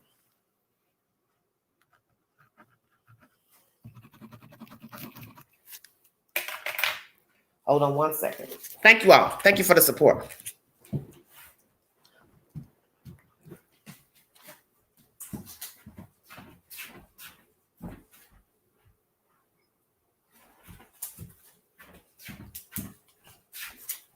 Just a second. Thank you.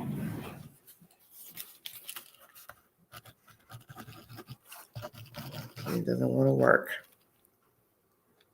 If you've never spoken before, please hit the link. I'd like to hear from some people I've not heard from. If you're a new visitor, just hit the prompts and it will guide you up to the top shelf.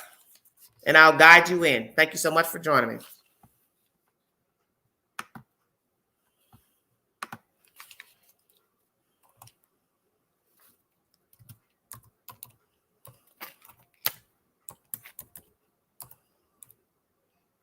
And if you're with the hocus pocus, I'm not interested. This is for serious commentators only. If you have something valuable you'd like to speak on, to give your brief commentary, you are welcome to speak. But anything else, I'm not interested in.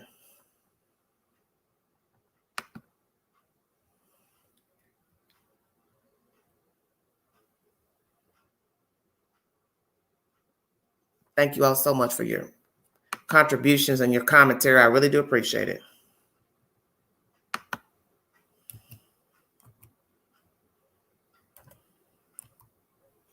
I had a lot to get out because I was trying to find commentary that would help debunk all my theories, all the theories I've heard, lies, innuendos, phantoms, ghosts, side players, and commentary from the bio donors. Thank you so much for joining. This is Everyday Shenanigans. God bless all of you.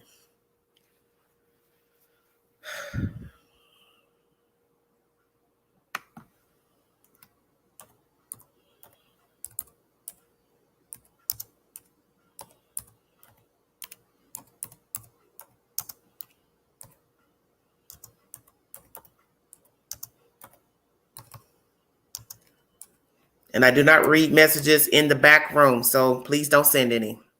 I don't indulge. I keep it strictly professional. I don't have time to read messages. If you have something you'd like to say when you hit the link, please say it while you're on the live or say it in the chat. Thank you so much for joining me.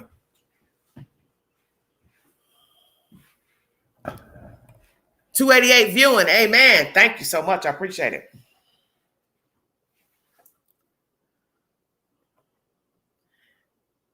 Thank you, Southern. Thank you, Cats Meow, for the donation. God bless all of you. Thank you so much.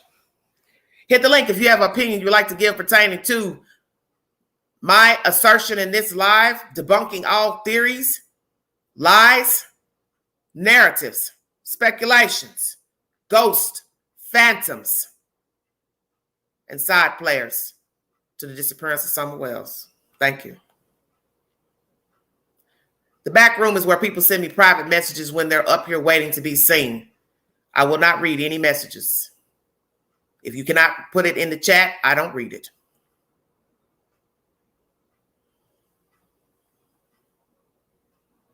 Yes, Gypsy. That is the problem with the case. There have been too many lies, too many rumors, speculations, made up stories. And as Ms. Earhart said in her commentary, we have people who have to dissect the information that you bring to us via phone. So they do not have time to sit here and cipher through shit you'd have made up off your tip of your tongue, crystal balls, and all that type of nonsense. This is about a real person. A real person is missing from East Tennessee, and they only have limited resources in that town. So to call those people with foolishness is a waste of their time. Somebody has to go and write that down, type that down, and then, as she said, go and investigate what you said.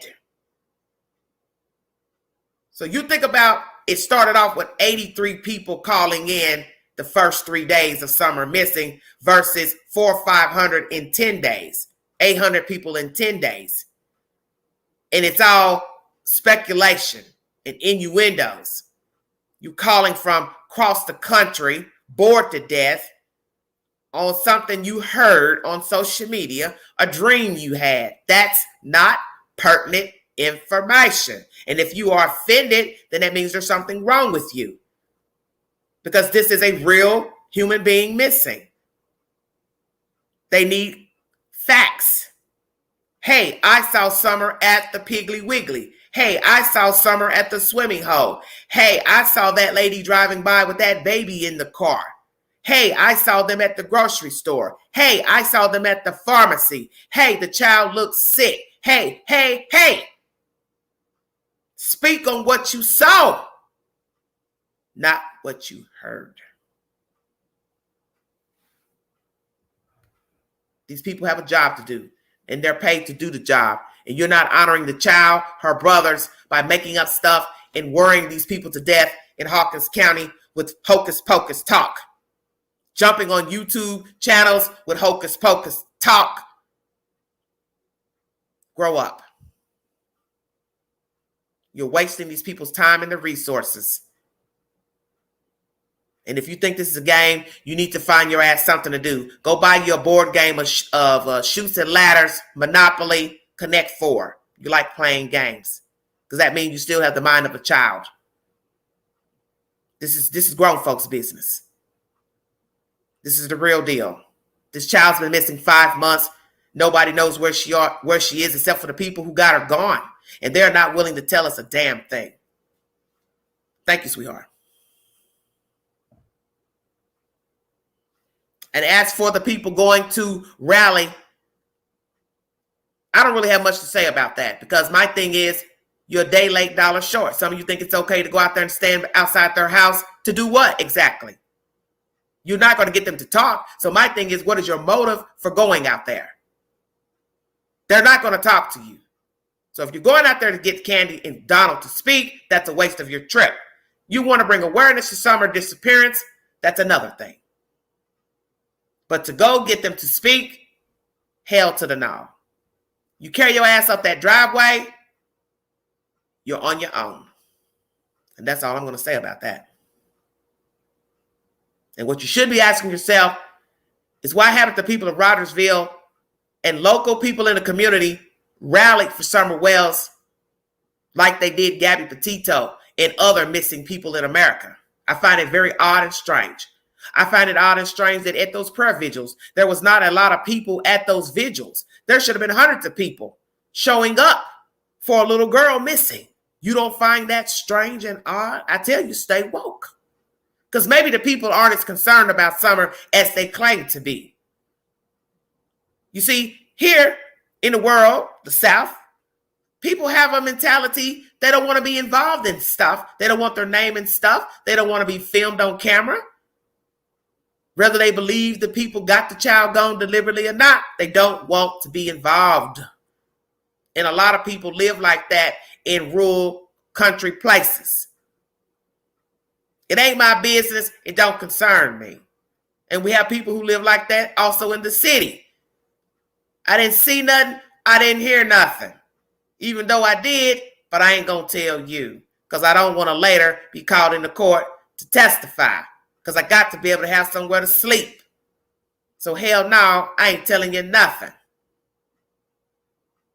There's always somebody woke, watching, looking, hearing. But it doesn't mean they're going to tell you what you want to know. That is everywhere, from New York to East Tennessee. There are people who don't want to be involved. Hit the link if you want to give your opinion pertaining to the disappearance of Summer Wells and debunking all lies, innuendos, phantoms, side players in this story. Thank you.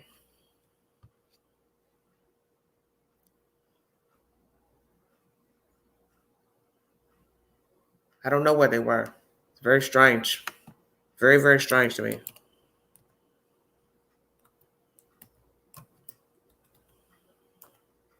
Now, you all doing all that chatting down there. Nobody wants to give their opinion. Usually, you all break your neck to talk about Summer Wells. You all act very peculiar. My live last night, nobody wanted to give any opinions about that. Dirty pastors. What's going on with you people? Very strange. And if I didn't drop the link, you would complain that I didn't drop it. That's my assertion today. Thank you for joining me, though. Appreciate you stopping by.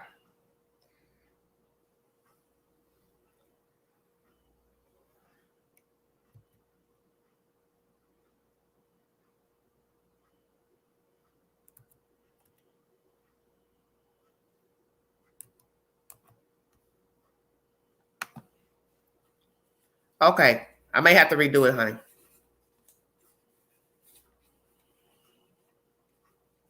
You're entitled to give your opinion as long as you're respectful. I don't have to agree with what you're saying, and you don't have to agree with what I'm saying. The case has been complicated locally. One DW keeps making backhanded remarks about the area like we're the problem. Well, that's the whole point. Everyone has their own opinions. But you have to admit it's strange that no one's rallied locally for Summer Wells. A lot of you talk and comment on social media, but nobody was out there standing for Summer to say, hey, there's something going on here. I think these parents are lying. I do find that strange. I find it very strange. My opinion is Candace and Don got their daughter gone. I do not believe Summer is still with us, okay? When I click the link, it says we can't get on. Can you redo the link? I don't know why it's not. This is strange. Hold on a minute, sweet. Let me see what's going on here. This is peculiar.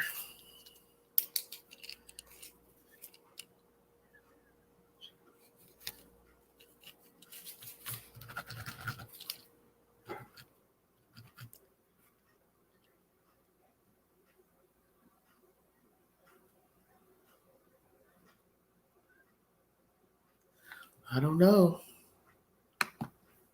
Hold on 1 minute. We'll try it again. This is weird because it's inappropriately.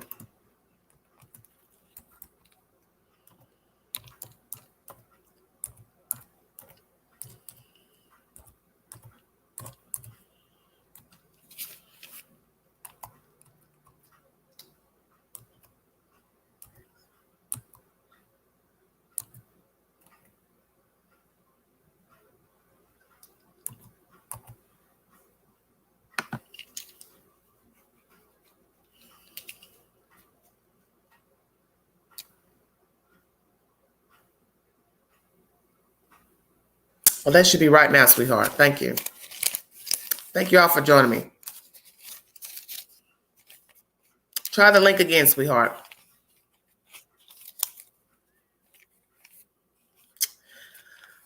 Okay, the church runs those vigils pretty closely with the parents. Some went promoted, like at all or until the day before. Okay. I don't see any mods. Very strange today.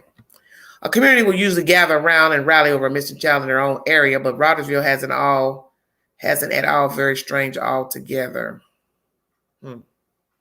Well, I'm just saying that area is called the Tri-Cities, for those of you who are not familiar with the area, okay?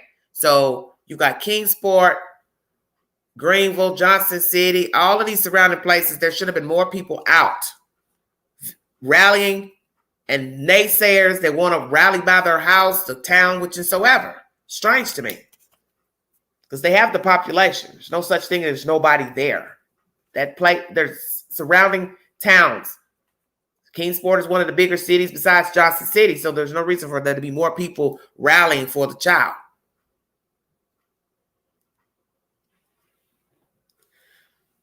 Maybe it's my end. I'm going to go out and come back in. Come on your phone, honey. Don't come on your computer. I think a lot of people are having problems getting on with their computer. I don't know what's the problem because the link is accurate. So I haven't the foggiest idea.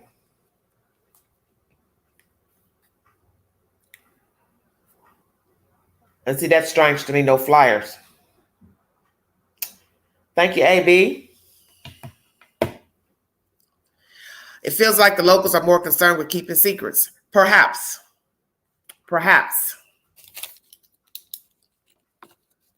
It's like they don't want this out there. They may not. Some people may not. I've heard some people saying that some of the people don't want nobody coming to peep and poke around, which, I mean, the story's out. She's missing. So I don't understand what's going on. It's very strange.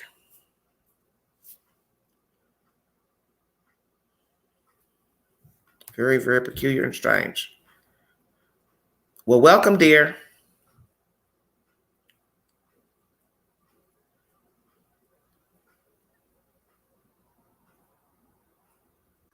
Okay, there's Brandy. I knew that link worked because I thought, what is going on? 269. There should be more than one person up here on the panel. Hey, how are you? Where are you calling from? I'm still in Arkansas. Well, I always have to ask this. Why do I only catch your lives when we're talking about Summer Wells? Now, if I would have been here last night. You all don't like me to talk about anything else. I went live last night talking about the pastor. Nobody wants to hit the link. This is only the topics y'all like to hear. Y'all like talking about dead people. Let's just be truthful. Y'all like talking about dead people. I wish I would have been here for the pastors because I listened to it today while I was at work. They will not hit the link on any other topic but a missing kids. Very morbid to me because I don't understand. I can't build my channel talking about missing kids every day. I have to talk about other subject matters. Cannot just talk came about up today because the last time I talked to you, I said, when do we get to stop talking about Dawn Wells? You don't. All right.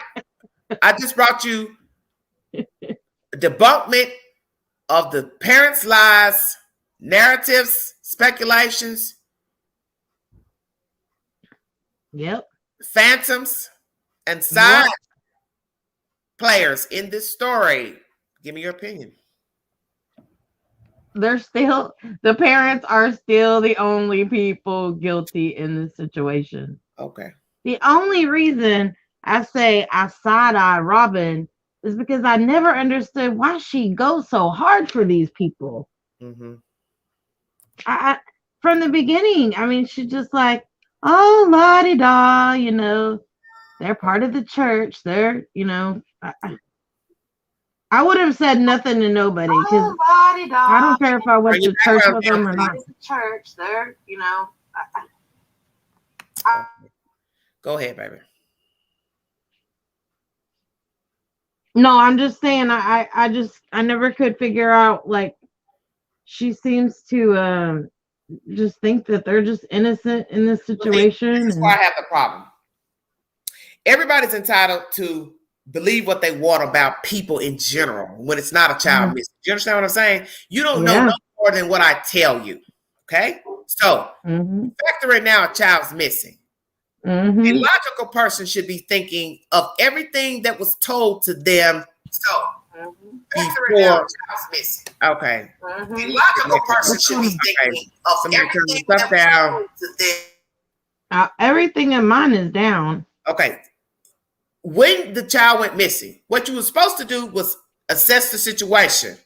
Everything you learned about Candy, the family, the child, everything you observed about the child in church, all that should have came back to you when you found out she was missing. You step out of the equation and assess everything that you've been told, everything that you witnessed. You have now gone to the public to say she was needy.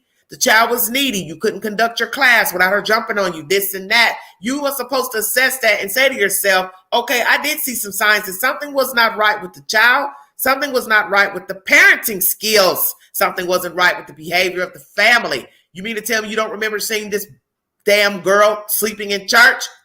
Assess the situation. Mm-hmm. Assess the situation.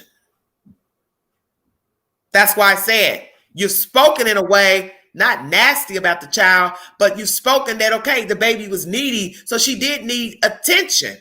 So what you should have been saying to yourself, what's the worst case scenario with what I've seen visually pertaining to Summer Wells and her parents at church? Look like neglect. I feel like listening to her talk, I'm like, just say it. Just say the word. Exactly. So what I have to say to myself, dang, is it possible that these people who were coming into the church responsible for the disappearance of this child? You don't have to say it to them. You don't have to say it to another church member. You don't have to go on YouTube and talk to a YouTuber. You can assess it within yourself. And as far as this comment, Tiny Dancer, really? The baby belonging to Robin? I got to get a drink on that one. Okay. Oh, Lord. Why would Robin have Candy raising her child? Oh, my God. I think I'm about to pass out. Go ahead and keep talking, baby. My biggest issue, not just with this case, but several others like it, is this. If I'm the last person with my kid, not just with this case, but several others like it, is this. It's like, how am I not responsible for their being gone? Not just with this case, but several others like it, is this. It's like, how am I not responsible for their being gone? Not just with this case, but several others like it, is this. It's like, why is this showing up as one? Nobody pays attention to. I can't have that. When the other person comes on, it does that. I don't know what's well, going on. I muted her, and somehow she's able to still jump back on. Go ahead and finish what you're saying, Randy. No, I just don't understand with this case. I mean, it's been how many months now? If I'm telling you that I was with my kid 2 minutes ago, and we haven't went anywhere, we're at home, and they just disappeared out of the next room. How is it not my fault that they're gone? If there's no, you know what I'm saying? Like, there's no way they just disappeared into thin air. No one came in my house to get them. And I'm telling you that I was just right here and they were just right here. Yeah. See, you're not talking about that story doesn't make any sense. And how is it not my fault if my kid all of a sudden just disappeared? Like, as a parent, it's my fault. But listen, if you were in a regular neighborhood where there's houses, street lamps, street corners, convenience stores. I'm in a regular neighborhood, and if my kid came up missing in her room next to mine, I would still say that would be my fault. But just listen, dear. I'm saying, in a normal demographic, a child could easily walk outside to play that you didn't notice that they walked outside, okay? They could have went down the door. They could have went down the street. Obviously, that happened in South Carolina with that little sweatband girl. You thought she was in the front yard, but she wasn't. That's the point I'm making. She left the yard. So it doesn't matter if they were inside, outside, in the yard. A child can wander off. No such thing as children don't wander off. That's bullshit. So a child can wander off, go play over here, go over there, behind the corner, go in the alley. Once they're out of sight, all bets are off. That's common sense. But they're not in it. They're in the middle of nowhere. There's nowhere to go. That's the point I'm trying to make, is that this isn't your typical situation like a regular neighborhood to where a person could lure the child around the corner or something like that. Hey, come with me, get in the car. Here's a dog. Come in the house. I got something for you, like that. And I don't know if they did it or not, because we haven't seen any side of that. But I've often wondered, did they go inside the house and do actual forensic testing to see if there was evidence that something could have happened inside that house? Well, the point is, they never talk about that. Tell you anything because it's an open investigation. So all the questions that you all keep asking, you know good and well they've done all of the swabbing, fingernail swabbing, tongue swabbing, checking the cars, everything you drove, where the child slept, inside of the house. You know they've done that already. They've done that. They just don't tell us, but they've done that. Done that. It's not making a whole lot of sense why they can't come to some conclusion, some conclusion. It's got to be something. You know they have a conclusion, they just haven't shared it. I mean, this is getting as ridiculous out in Cal City. It's just no answers. Just I don't know where they went. I told you in the beginning, it's an open investigation. I can't tell you anything. It doesn't mean I have to like it. But you can't tell me nothing, because if I have my eye on something and I don't have no proof to what I have my eye on, then I sure as hell can't share it with the public that this is who I think took the child. This is who I think did something to the child, because now I got to back it up once I repeat it. Mm-hmm. I've got to back it up. I do understand all that, and I'm with you. I totally agree with this whole situation. My thing is, I'm just so tired. It's so tired. So look here, I'm gonna jump off, but when you come back with the pastors, I need to know when you're gonna do that one. I already did that live. You have to go back in the queue and watch it, dear. I watched it. I said I'm ready for round 2 because that was good. That was good. Okay, thank you so much, sweetheart. Bye-bye. All right. Hopefully the next time I catch you, we're gonna be on a whole different subject. Hopefully we will. Thank you, dear. All right. Bye. Hello, Miss Diamond Girl 65. Where are you calling me from, sweetie? Hello. Thank you. Hi. Where are you calling me from, baby? I'm in northern Arizona. Oh, welcome. Yeah. Where are you at? East Tennessee. Okay, East Tennessee. Okay. I should have known that. I just kind of started listening to you in the last week or so. Okay, thank you. And so I appreciate your straightforwardness and everything, and I think you have a really good kind of teaching style. So anyway, there's a lot of my thought about it is because there's so much nonsense that has come into this in such a short time. Mm-hmm. But I always want to go back to kind of what supposedly happened that day. Okay. And at the swimming hole. Okay. And that if she had an accident there, and maybe she did drown. Okay. Or she was under for a long time. Maybe she wasn't.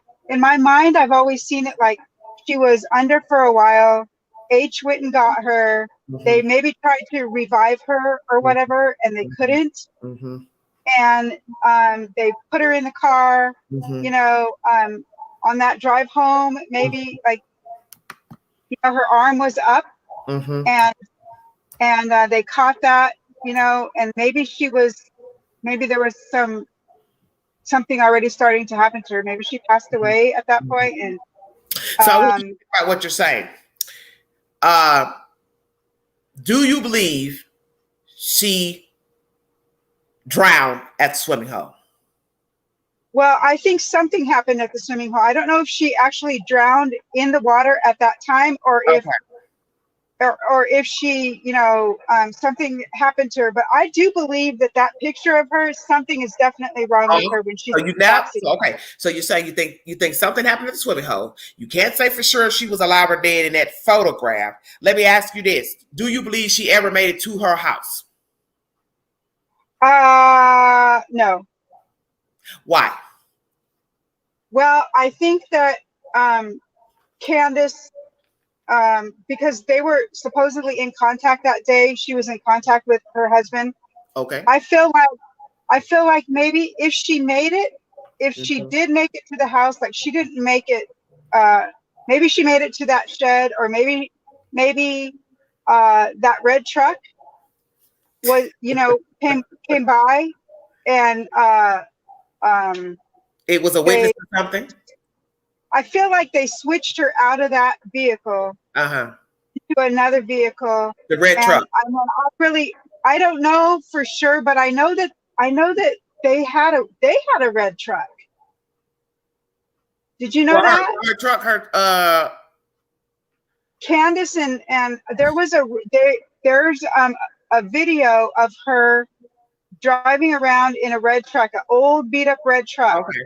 Okay, maybe so. I don't keep up with everything about them, but so I'm thinking that something happened to her at the swimming hole.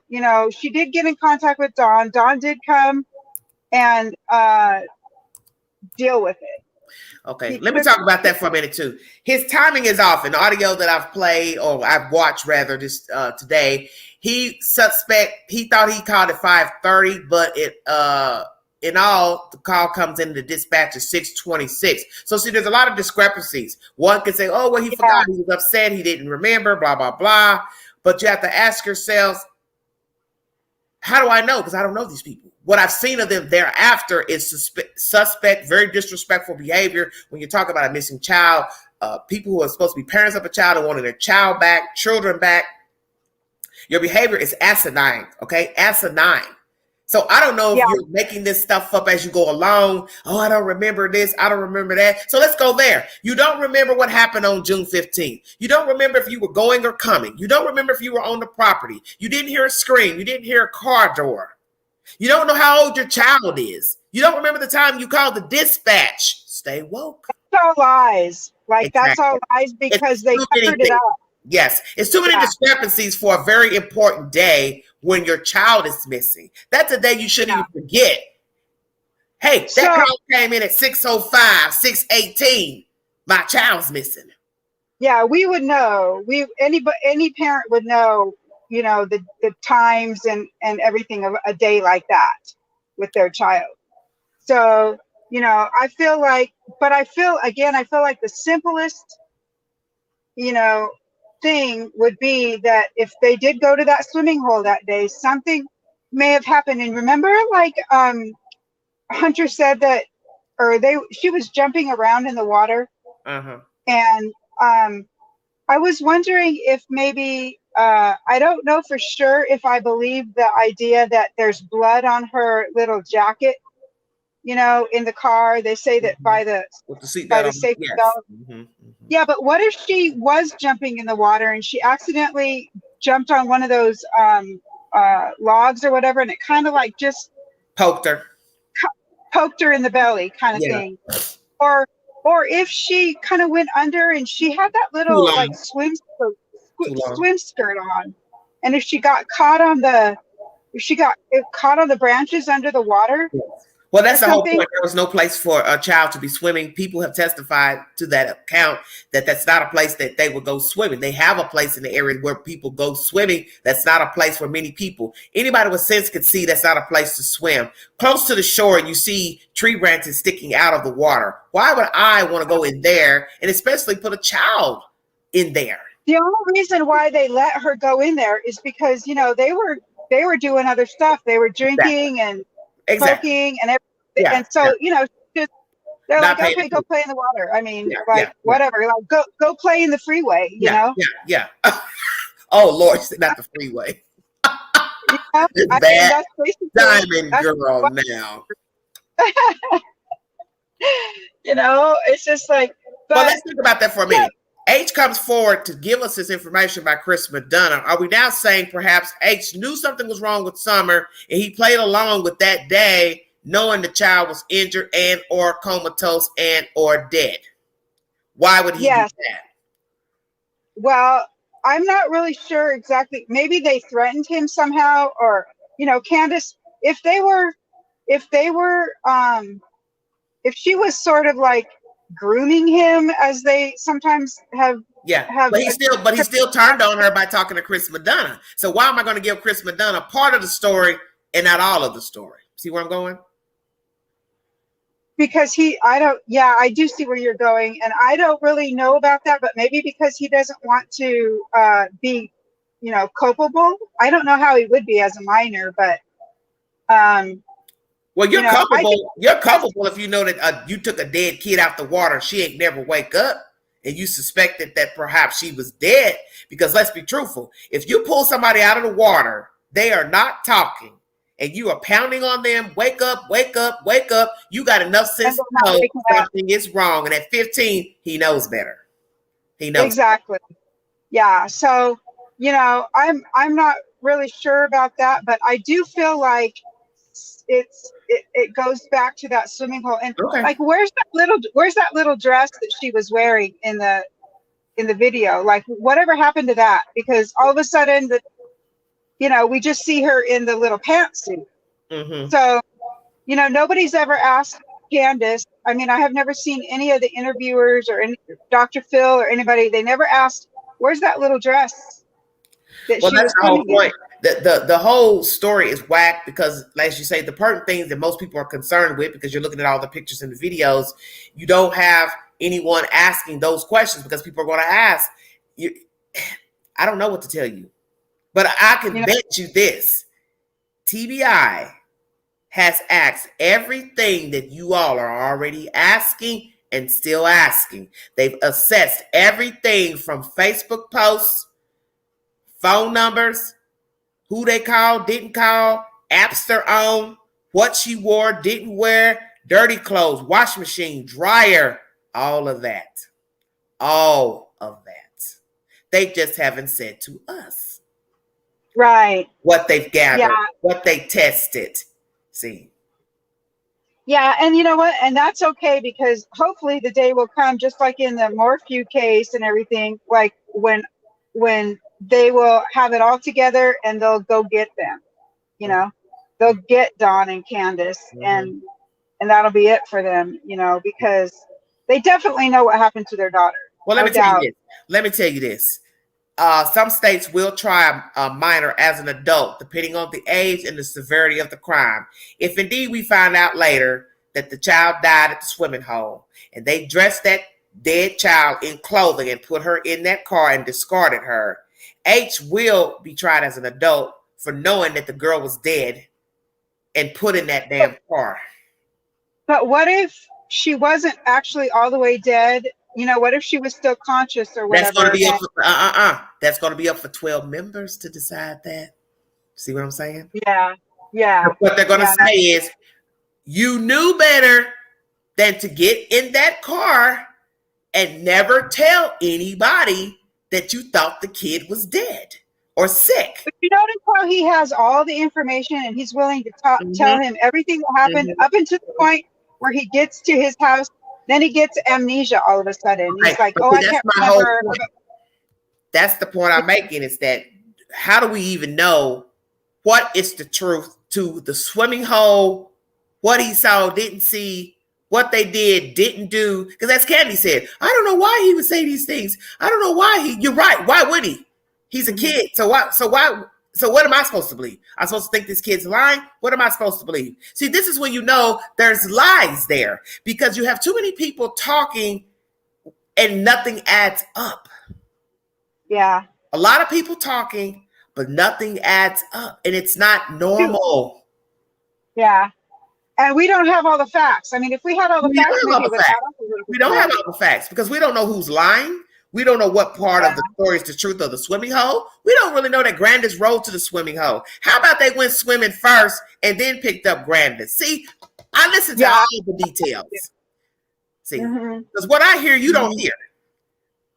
I don't have to believe that Grandis ever went to the swimming hole. I'm going to tell you the truth, because a lot of people, and I've never said this on a live, why the hell do you think she would go pick up her mother to sit at a swimming hole with she and a 15-year-old and a 5-year-old? Hell no. I went to that swimming hole first, did what I wanted to do with that boy, and then I went and fooled with Grandis. Yeah. Unless Grandis likes to get high too. But listen, if you want to go with the theory of her grooming him, she ain't gonna have her mother there. True. That's true. I do think that, you know, I looked it up because, you know, in the beginning he said that they were going to go fishing. Yeah. Right? Yeah. They're going to go fishing. Well, that's a term, an urban terminology for doing something else at, you know, what? It doesn't have to do with a pole and I think worm. I heard that. Well, would you like to just you need to go ahead and say what it means, sweetheart. Fishing is another way of you know, when she said, "Do you want to go fishing?" That's basically implying, "Do you want me to, you know, give you a blowjob?" Oh, really? I didn't know that. Yeah, you can look it up on Google. If Damn. you look the urban URBAN meaning. Urban. Okay, going fishing. I'll do that. Matter of fact, let me see. Hold on 1 second. Let's see.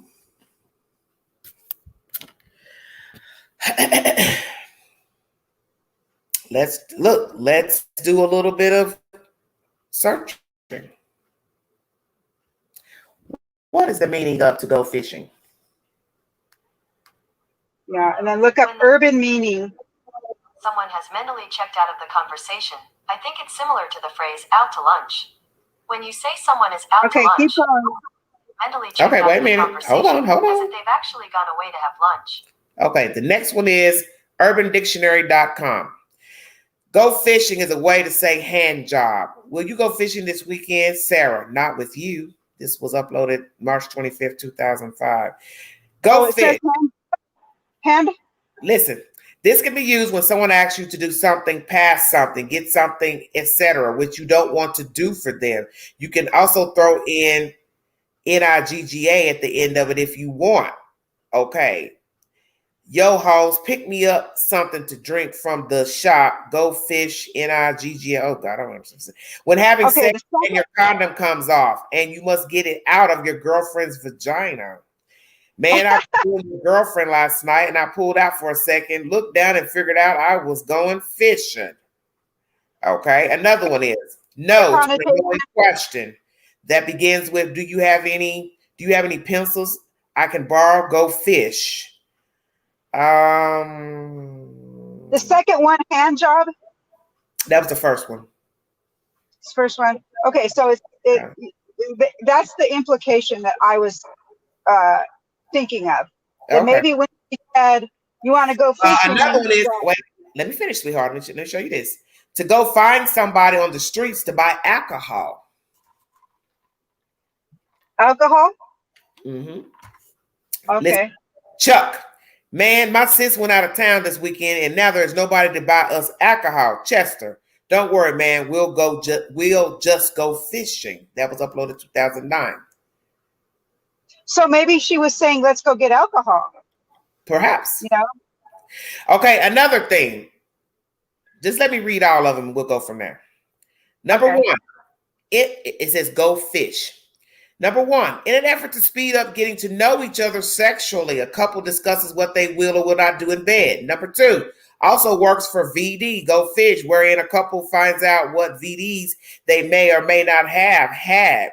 Do you give blowjobs? Yes. Do you swallow? Go fish. Do you do the Kansas City clam bake? Go fish. Do you have herpes? Go fish. Do you have chlamydia? Go fish. What happened with Candy last night, man? Oh, now that's funny.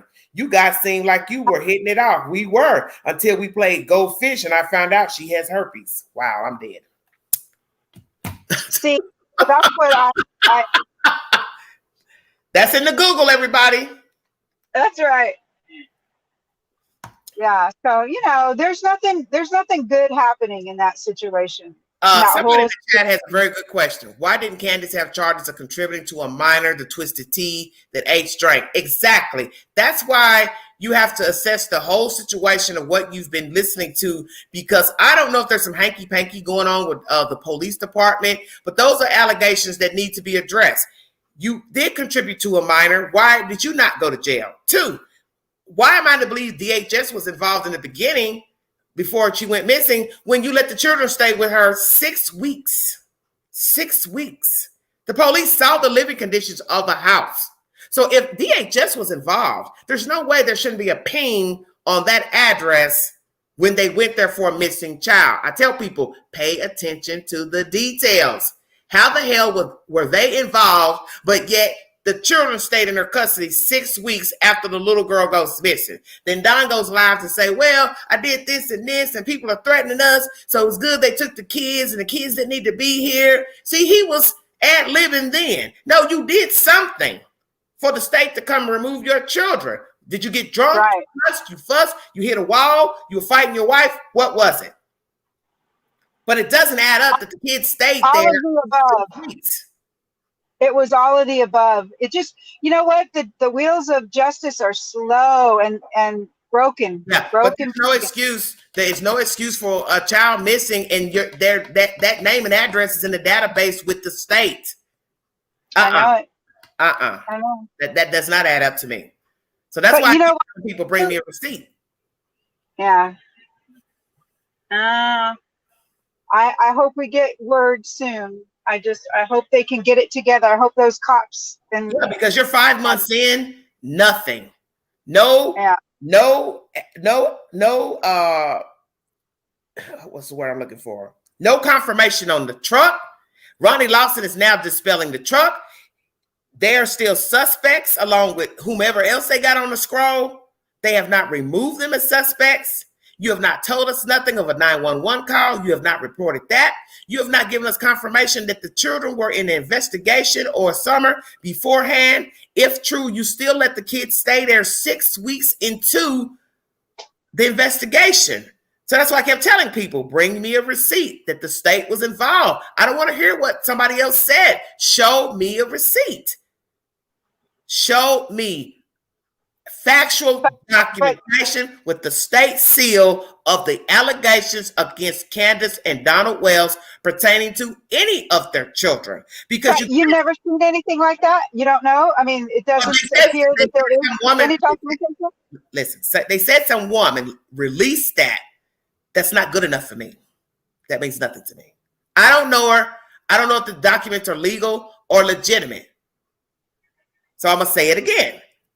If they were investigating him, why would you let the children stay there 6 weeks? That makes no sense. How do you find out? Huh? How would a person find out if the state should say something, just like these other cases when the kids come up dead. The state finally tells you, oh, by the way, we were investigating her yesterday, 5 days ago, 2 months ago. Oh, I see. So the fact that the authorities haven't backed that up makes you doubt that was the case. Yes, because I don't go by social media for my information. I don't do that. I don't listen at that stuff they say on other people's channels and YouTube. Bring me a source from the head knocker. The head knocker would be law officials or DHS. So you're debunking that too, right? Yes, I'm debunking it. Got it. Okay. Mm-hmm. All right, my dear. Well, I gotta go. That's fine. Thank you, dear, for your time. Yeah, I'll try and get back with you another time, okay? Thank you. God bless you, sweetheart. All right, thank you. Bye. Bye-bye. The state won't admit to that. The state can admit to anything they want to admit to. The state has admitted that a family was involved with them before something terrible happened to a child.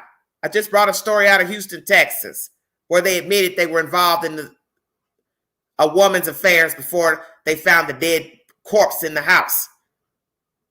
The situation with the girl who let her girlfriend beat her child a week or two ago in Georgia. The state has admitted they were investigating her at one time. So you all keep repeating this. He said, she said on YouTube. Well, bring a receipt.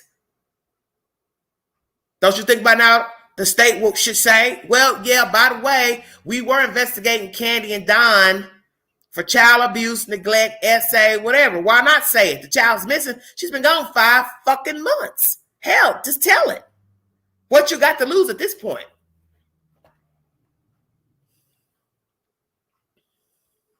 Hit the link if you want to give your opinion. I think the only reason why they're not admitting it because we don't have a body.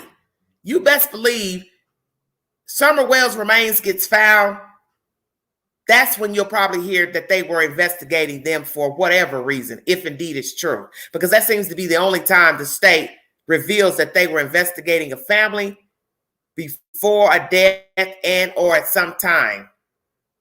It's only when there's a dead body they admit, oh yeah, by the way, we were investigating them last year, or we were called last year, 2 months ago, 3 months ago. We don't have a body of Summer Wells, and that might be the reason why they won't say that they were investigating them for whatever reason. And the fact that the father acts like he's so happy his kids got taken, he's sugarcoating this situation. Oh yeah, people were threatening us, and it wasn't a safe place for the boys. Man, really? You weren't a safe place for the boys, you and Candy. Nobody else has been bothering your kids up there that we know of. So why all of a sudden it's an unsafe place? Because you all orchestrated this BS on June 15th. Nobody else. And that's just how I feel about it. Addicts and alcoholics make the best liars. Yes, they do. Well, like I said, Tapo, if I'm saying your name correctly, we don't have anything on this case that's factual. So what I'm saying is, a lot of times DHS will admit that they were investigating, but it's usually after a body has surfaced. Because at this point, the person's dead. So they can tell the story now because the person's not alive. All I'm saying is, maybe they should release the information that they investigated them.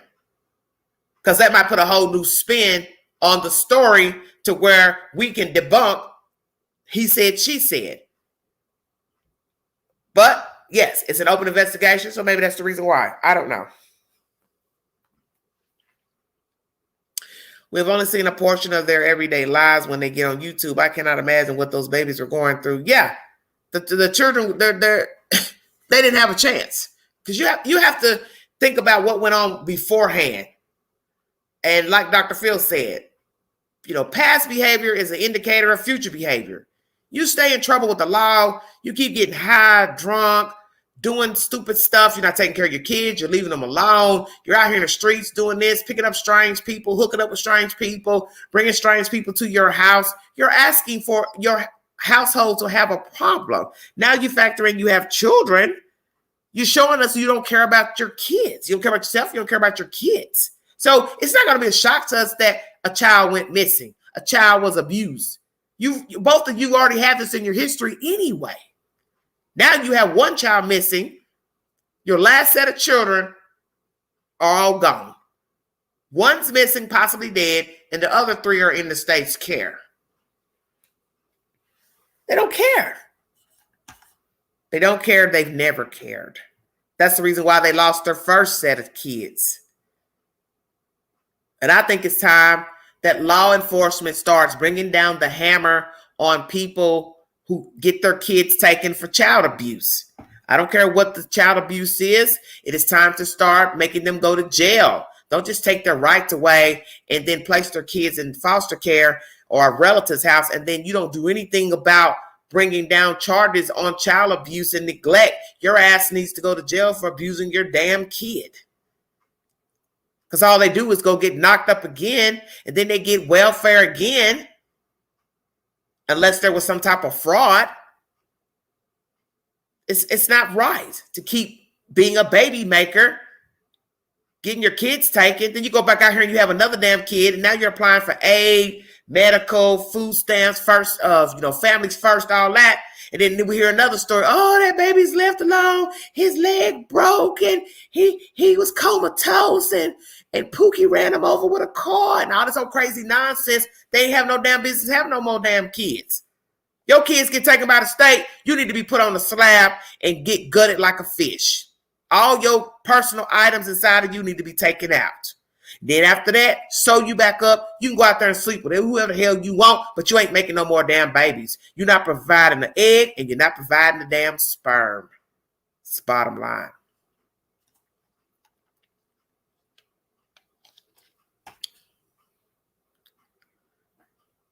It's time for this madness to stop. Stop giving people a pass to procreate and re-abuse. You don't put a rapist back on the street 2 days later. You don't put a serial killer back on the street 2 days later. You don't put a murderer back on the street 2 days later. So why are you putting a parent back on the street? You don't even give them a bond. You don't even arrest them. You just take their kids and then they go off and get pregnant again. So the cycle starts all over again. You know, where's the justice for the babies? You're just out here a baby maker, daddy maker, making babies. Abuse your kids, beat them up, don't feed them, lock them in the house. Your kids get taken. You don't even go to do 1 day in jail. Now you're back out having another damn kid. You're knocked up 2-3 months later. Where's the justice for the kids? It's got to stop. I don't know if they're under surveillance. Hit the link, you guys, if you want to hit the link. I'm 2 hours and 20 minutes in. Make it worth the while. Thank you all so much for joining me. If you want to donate to the channel, $Big Angie 129 Cash App. I'll super chat to welcome during the live. This is a comprehensive dissection of me debunking all parties involved as suspects, all theories, all narratives, speculations, ghosts, goblins, Casper, as somebody told me the other night. All side players. Please go back to the beginning of this video. I play audio pertaining to TBI, Robin Lane, David Dotson, Candace, the grandmother, other commentary pertaining to this case to show you why I believe the only 2 people involved in the disappearance of Summer Wells are the parents. Not nobody from the church, David, Robin, Grandis, the children, the ex-employee, grifter, drifter, H, Allie, nobody else. Just the parents. Because in the end, the common denominator of all the lies and changing of versions started with Candace Wells, not any of these side pieces. Well, May, I'm going to say this for the 1,000th time. You all keep saying the same thing about the property, wells and sewer, septic. You forget they brought in officials to check the property. Allegedly, they brought in K9 to check the property. Why do you all keep thinking something is on the property? That is the first place I'm going to look for a missing person. It's the place where they went missing. You said they were here. Well, this is where I'm going to look. I'm going to bring in a K9. I'm going to bring in a cadaver dog. I'm going to search top to bottom for a live or dead person. I'm going to go in your house and I'm going to look around. I'm going to pull up everything. Clothes, boxes, tubs, cellar, attic, floorboards. I'm going to do what all I have to do to prove the child person is not in this house or on the property. That was said day one with all the debris on the property. Lawson made it clear. We have went under everything on this property. School bus, broke down car, broke down truck, all of that.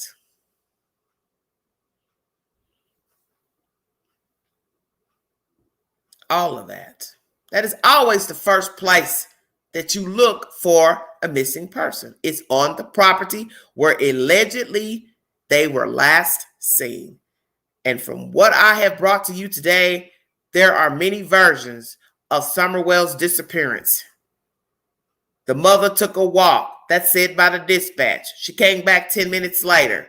She tells WJHL News she was planting flowers. She walked her child over to the house, watched her walk in. She went downstairs. That's the second version.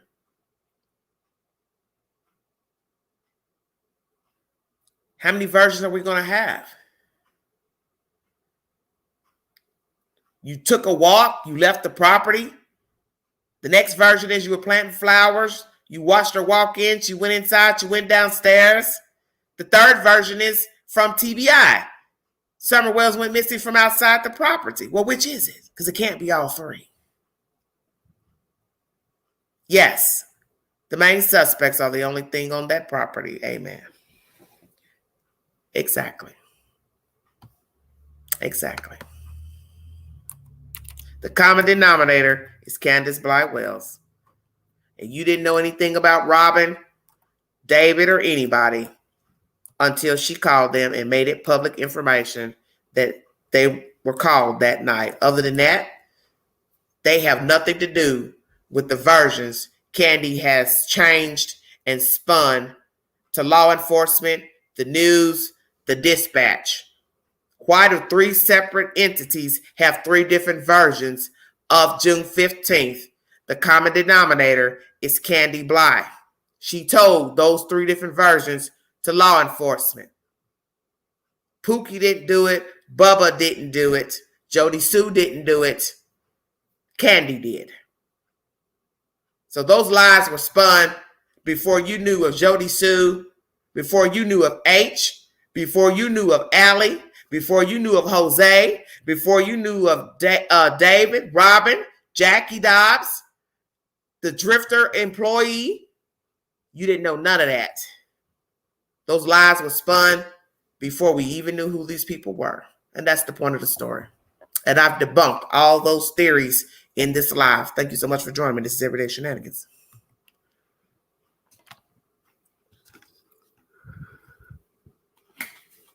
Hit the link.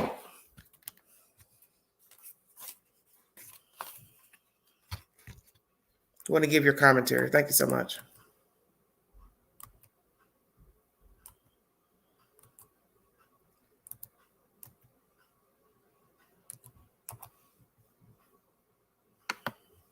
Yes, the boys know. And let's go there. 2 hours and 26 minutes in. The boys can tell the story of June 15th. What time they got up, who was in the house with them, who came by the house, how many times the mother called, didn't call, how many times the father called, didn't call. Do one of the boys have a cell phone? What time the mother came home? What happened when the mother came home? Did the mother bring Summer Wells back to the house? Excuse me, Summer Wells walk in the house? Was she carried in the house? Did she go downstairs? You see, the truth lies in with the children. If I'm to believe anybody in this story, I'm going to believe the three boys. Because by now, somebody has told the story of June 15th. Stay woke.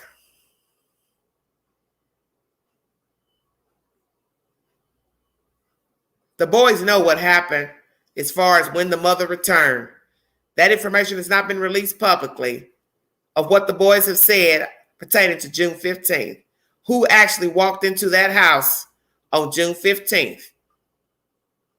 And that will be the clincher. If we find out that Summer Wells never made it home June 15th, she never walked inside that house June 15th, she never made it back from the trip with her mother June 15th. Or she did make it home, something terrible happened to her, and the mother escorted her off the property via car, handed her over to somebody else. That is the spoken word. And maybe one day law enforcement will tell us of the 911 call. It will be recorded. It will be repeated. And we will also hear what the children had to say about June 15th. Yes, the boys are the key. But see, they are minors, so therefore they cannot put them out for the fishies because they are children and they're underage. Hit the link if you want to give your opinion before I check out of here. Thank you so much for joining me. Yes, we've heard about the middle child. Why is people mad that it's close to the wells? Because people are trying to find Summer. Well, Moon Shadow, it doesn't really matter about what the naysayers say, because this is what I keep trying to explain to people, and I don't really have to keep saying it over and over. Like minds attract. You see, people who rally with people they don't know as innocent, is something wrong with you, because You all don't know the Wells. And what you've seen of them should make you run like hell. So to sit up and say they didn't do this, they didn't hurt their kids, blah, blah, blah. Well, how do you know they didn't hurt their kids? Just as quick as you can say they didn't hurt their kids, they could have hurt their kids. You don't know them. You're not friends with them. You didn't grow up with them. You're just watching a story unfold via social media. How can you come to the conclusion that they didn't? Just like you're telling us, well, how can you say they did? Well, I can argue, how can you say they didn't? Their behavior is asinine and disrespectful. And it's not the typical behavior of people who care about their children, wanting their children back. Decent parents. Decent parents don't behave this way. These people, to me, are vultures. The savages. They are savages. And savages will do anything to eat and to devour. And that's the bottom line.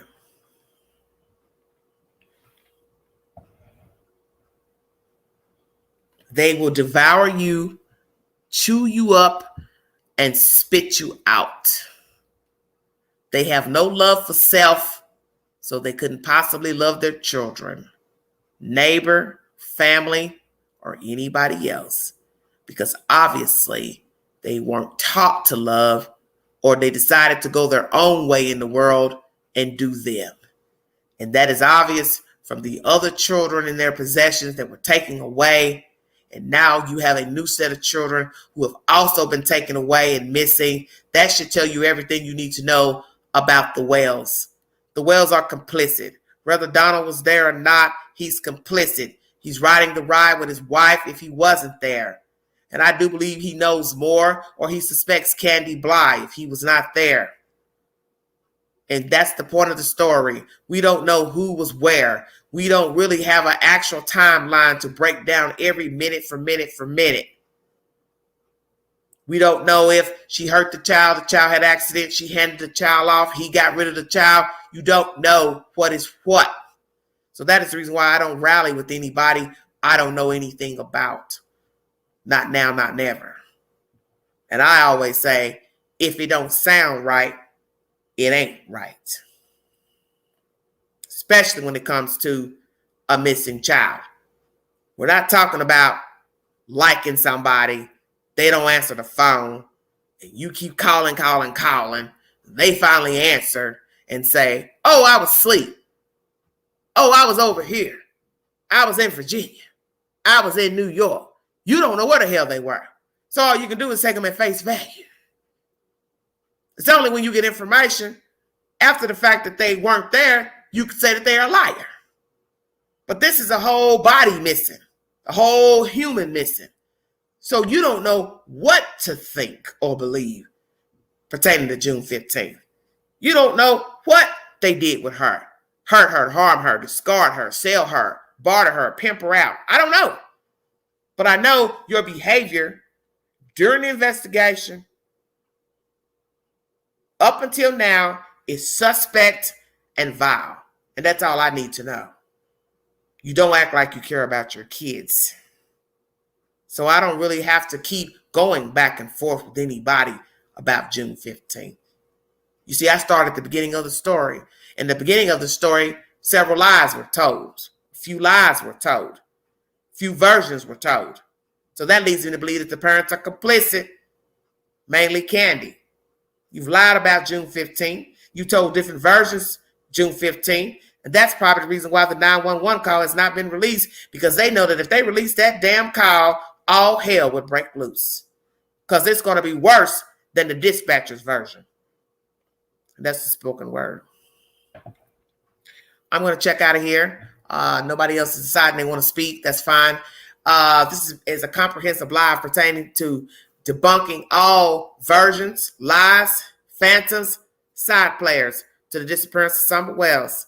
You're entitled to believe what you want to believe. But in the beginning, there have been many versions told by the mother, which leads me to believe that she is deceptive and she is a liar and she is complicit to the disappearance of the child and discarding of the child. I do not believe that the child is alive. I go by what the The TBI has said they cannot tell you that she was kidnapped. No information has led to their information desk that she was kidnapped. There's been no verification of the Tacoma truck.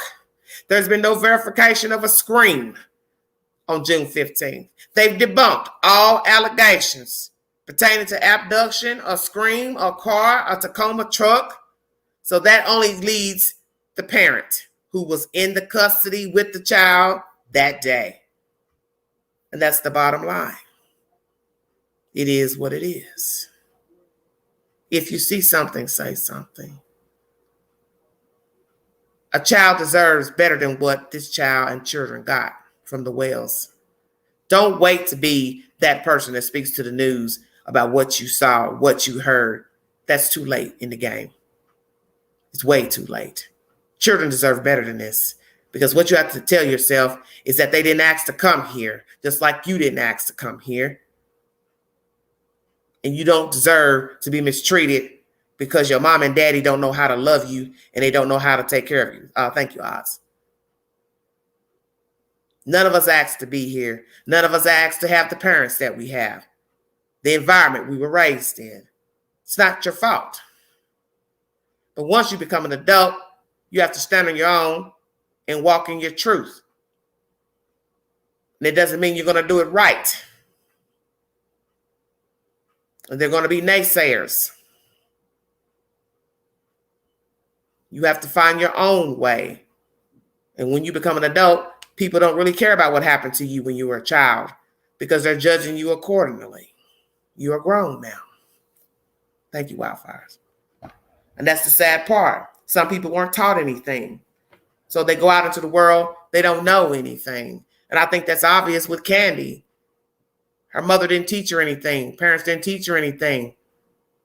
Because the fact that she was a young woman joining a carnival should tell you everything you need to know about her disposition and how she was raised. She wasn't raised. What young woman would join a fucking carnival? For what reason? That's a drifter's life.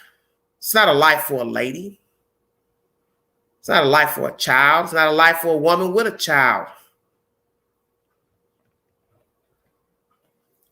That's a drifter's life. So it's no telling what Candy went through as a child, how she was treated as a child, how she was treated as a young adult. But the point is, once you become an adult, people don't care about your upbringing, your highs and lows. You're now grown, and they expect you to act accordingly. But maybe you can't act accordingly because you haven't been taught well. But the point is, at some point, you are supposed to learn from your mistakes. And obviously she has not. She and Donald Wells have not learned from their misgivings, their mishaps, their bad choices. And I've always said that if you separate the two, you will find Summer Wells. And I believe if you separate the two, one will fold on the other. They will tell you where Summer is. Because at that point, once they realize they cannot come out of that jail cell, they have nothing to lose and all to gain. If you want to donate to the channel, $ Big Angie 129 Cash App. Thank you all so much for joining me. God bless all of you. Thank you for listening to the content. I will be bringing you a live eventually before next week pertaining to the disappearance of 2 little black boys out of Cal City, California. I want to do the live early because I do not want to discuss the disappearance of the children the week of Christmas. The 21st is 4 days before Christmas. I will not talk about no child the week of Christmas. That's off. Thank you all so much for joining me. Prayers for Summer Wells, her brothers. Prayers for Cal City. Prayers for the children out of Houston, Texas, who lived in that deplorable apartment with a dead corpse, their own brother. And prayers for the little black girl in Georgia who was murdered by her mother and mother's girlfriend, 8 years old, autistic. They snuffed that baby out and threw her out like trash. And they are both now incarcerated down in Georgia in a jail cell where they rightfully belong. You see, in the end, God has the last say. And he said, you're not coming out of there. Not now, not never. And I pray that there will be justice for these babies in California, and there will be justice for Summer, and justice for the boys, because although they're living, they deserve justice too, because they lived in that house with Summer Wells. And I do believe, yes, they hold the key to the truth of June 15th. I thank you all so much for your support. Welcome all new subscribers, new listeners. AB, sharing my content, thank you. Anything you want to know, verification for the information I brought to you in this live, please go to my community post. All that content comes from the YouTube queue. If you need verification for anything said in this live via audio, thank you so much. God bless all of you. This is Everyday Shenanigans.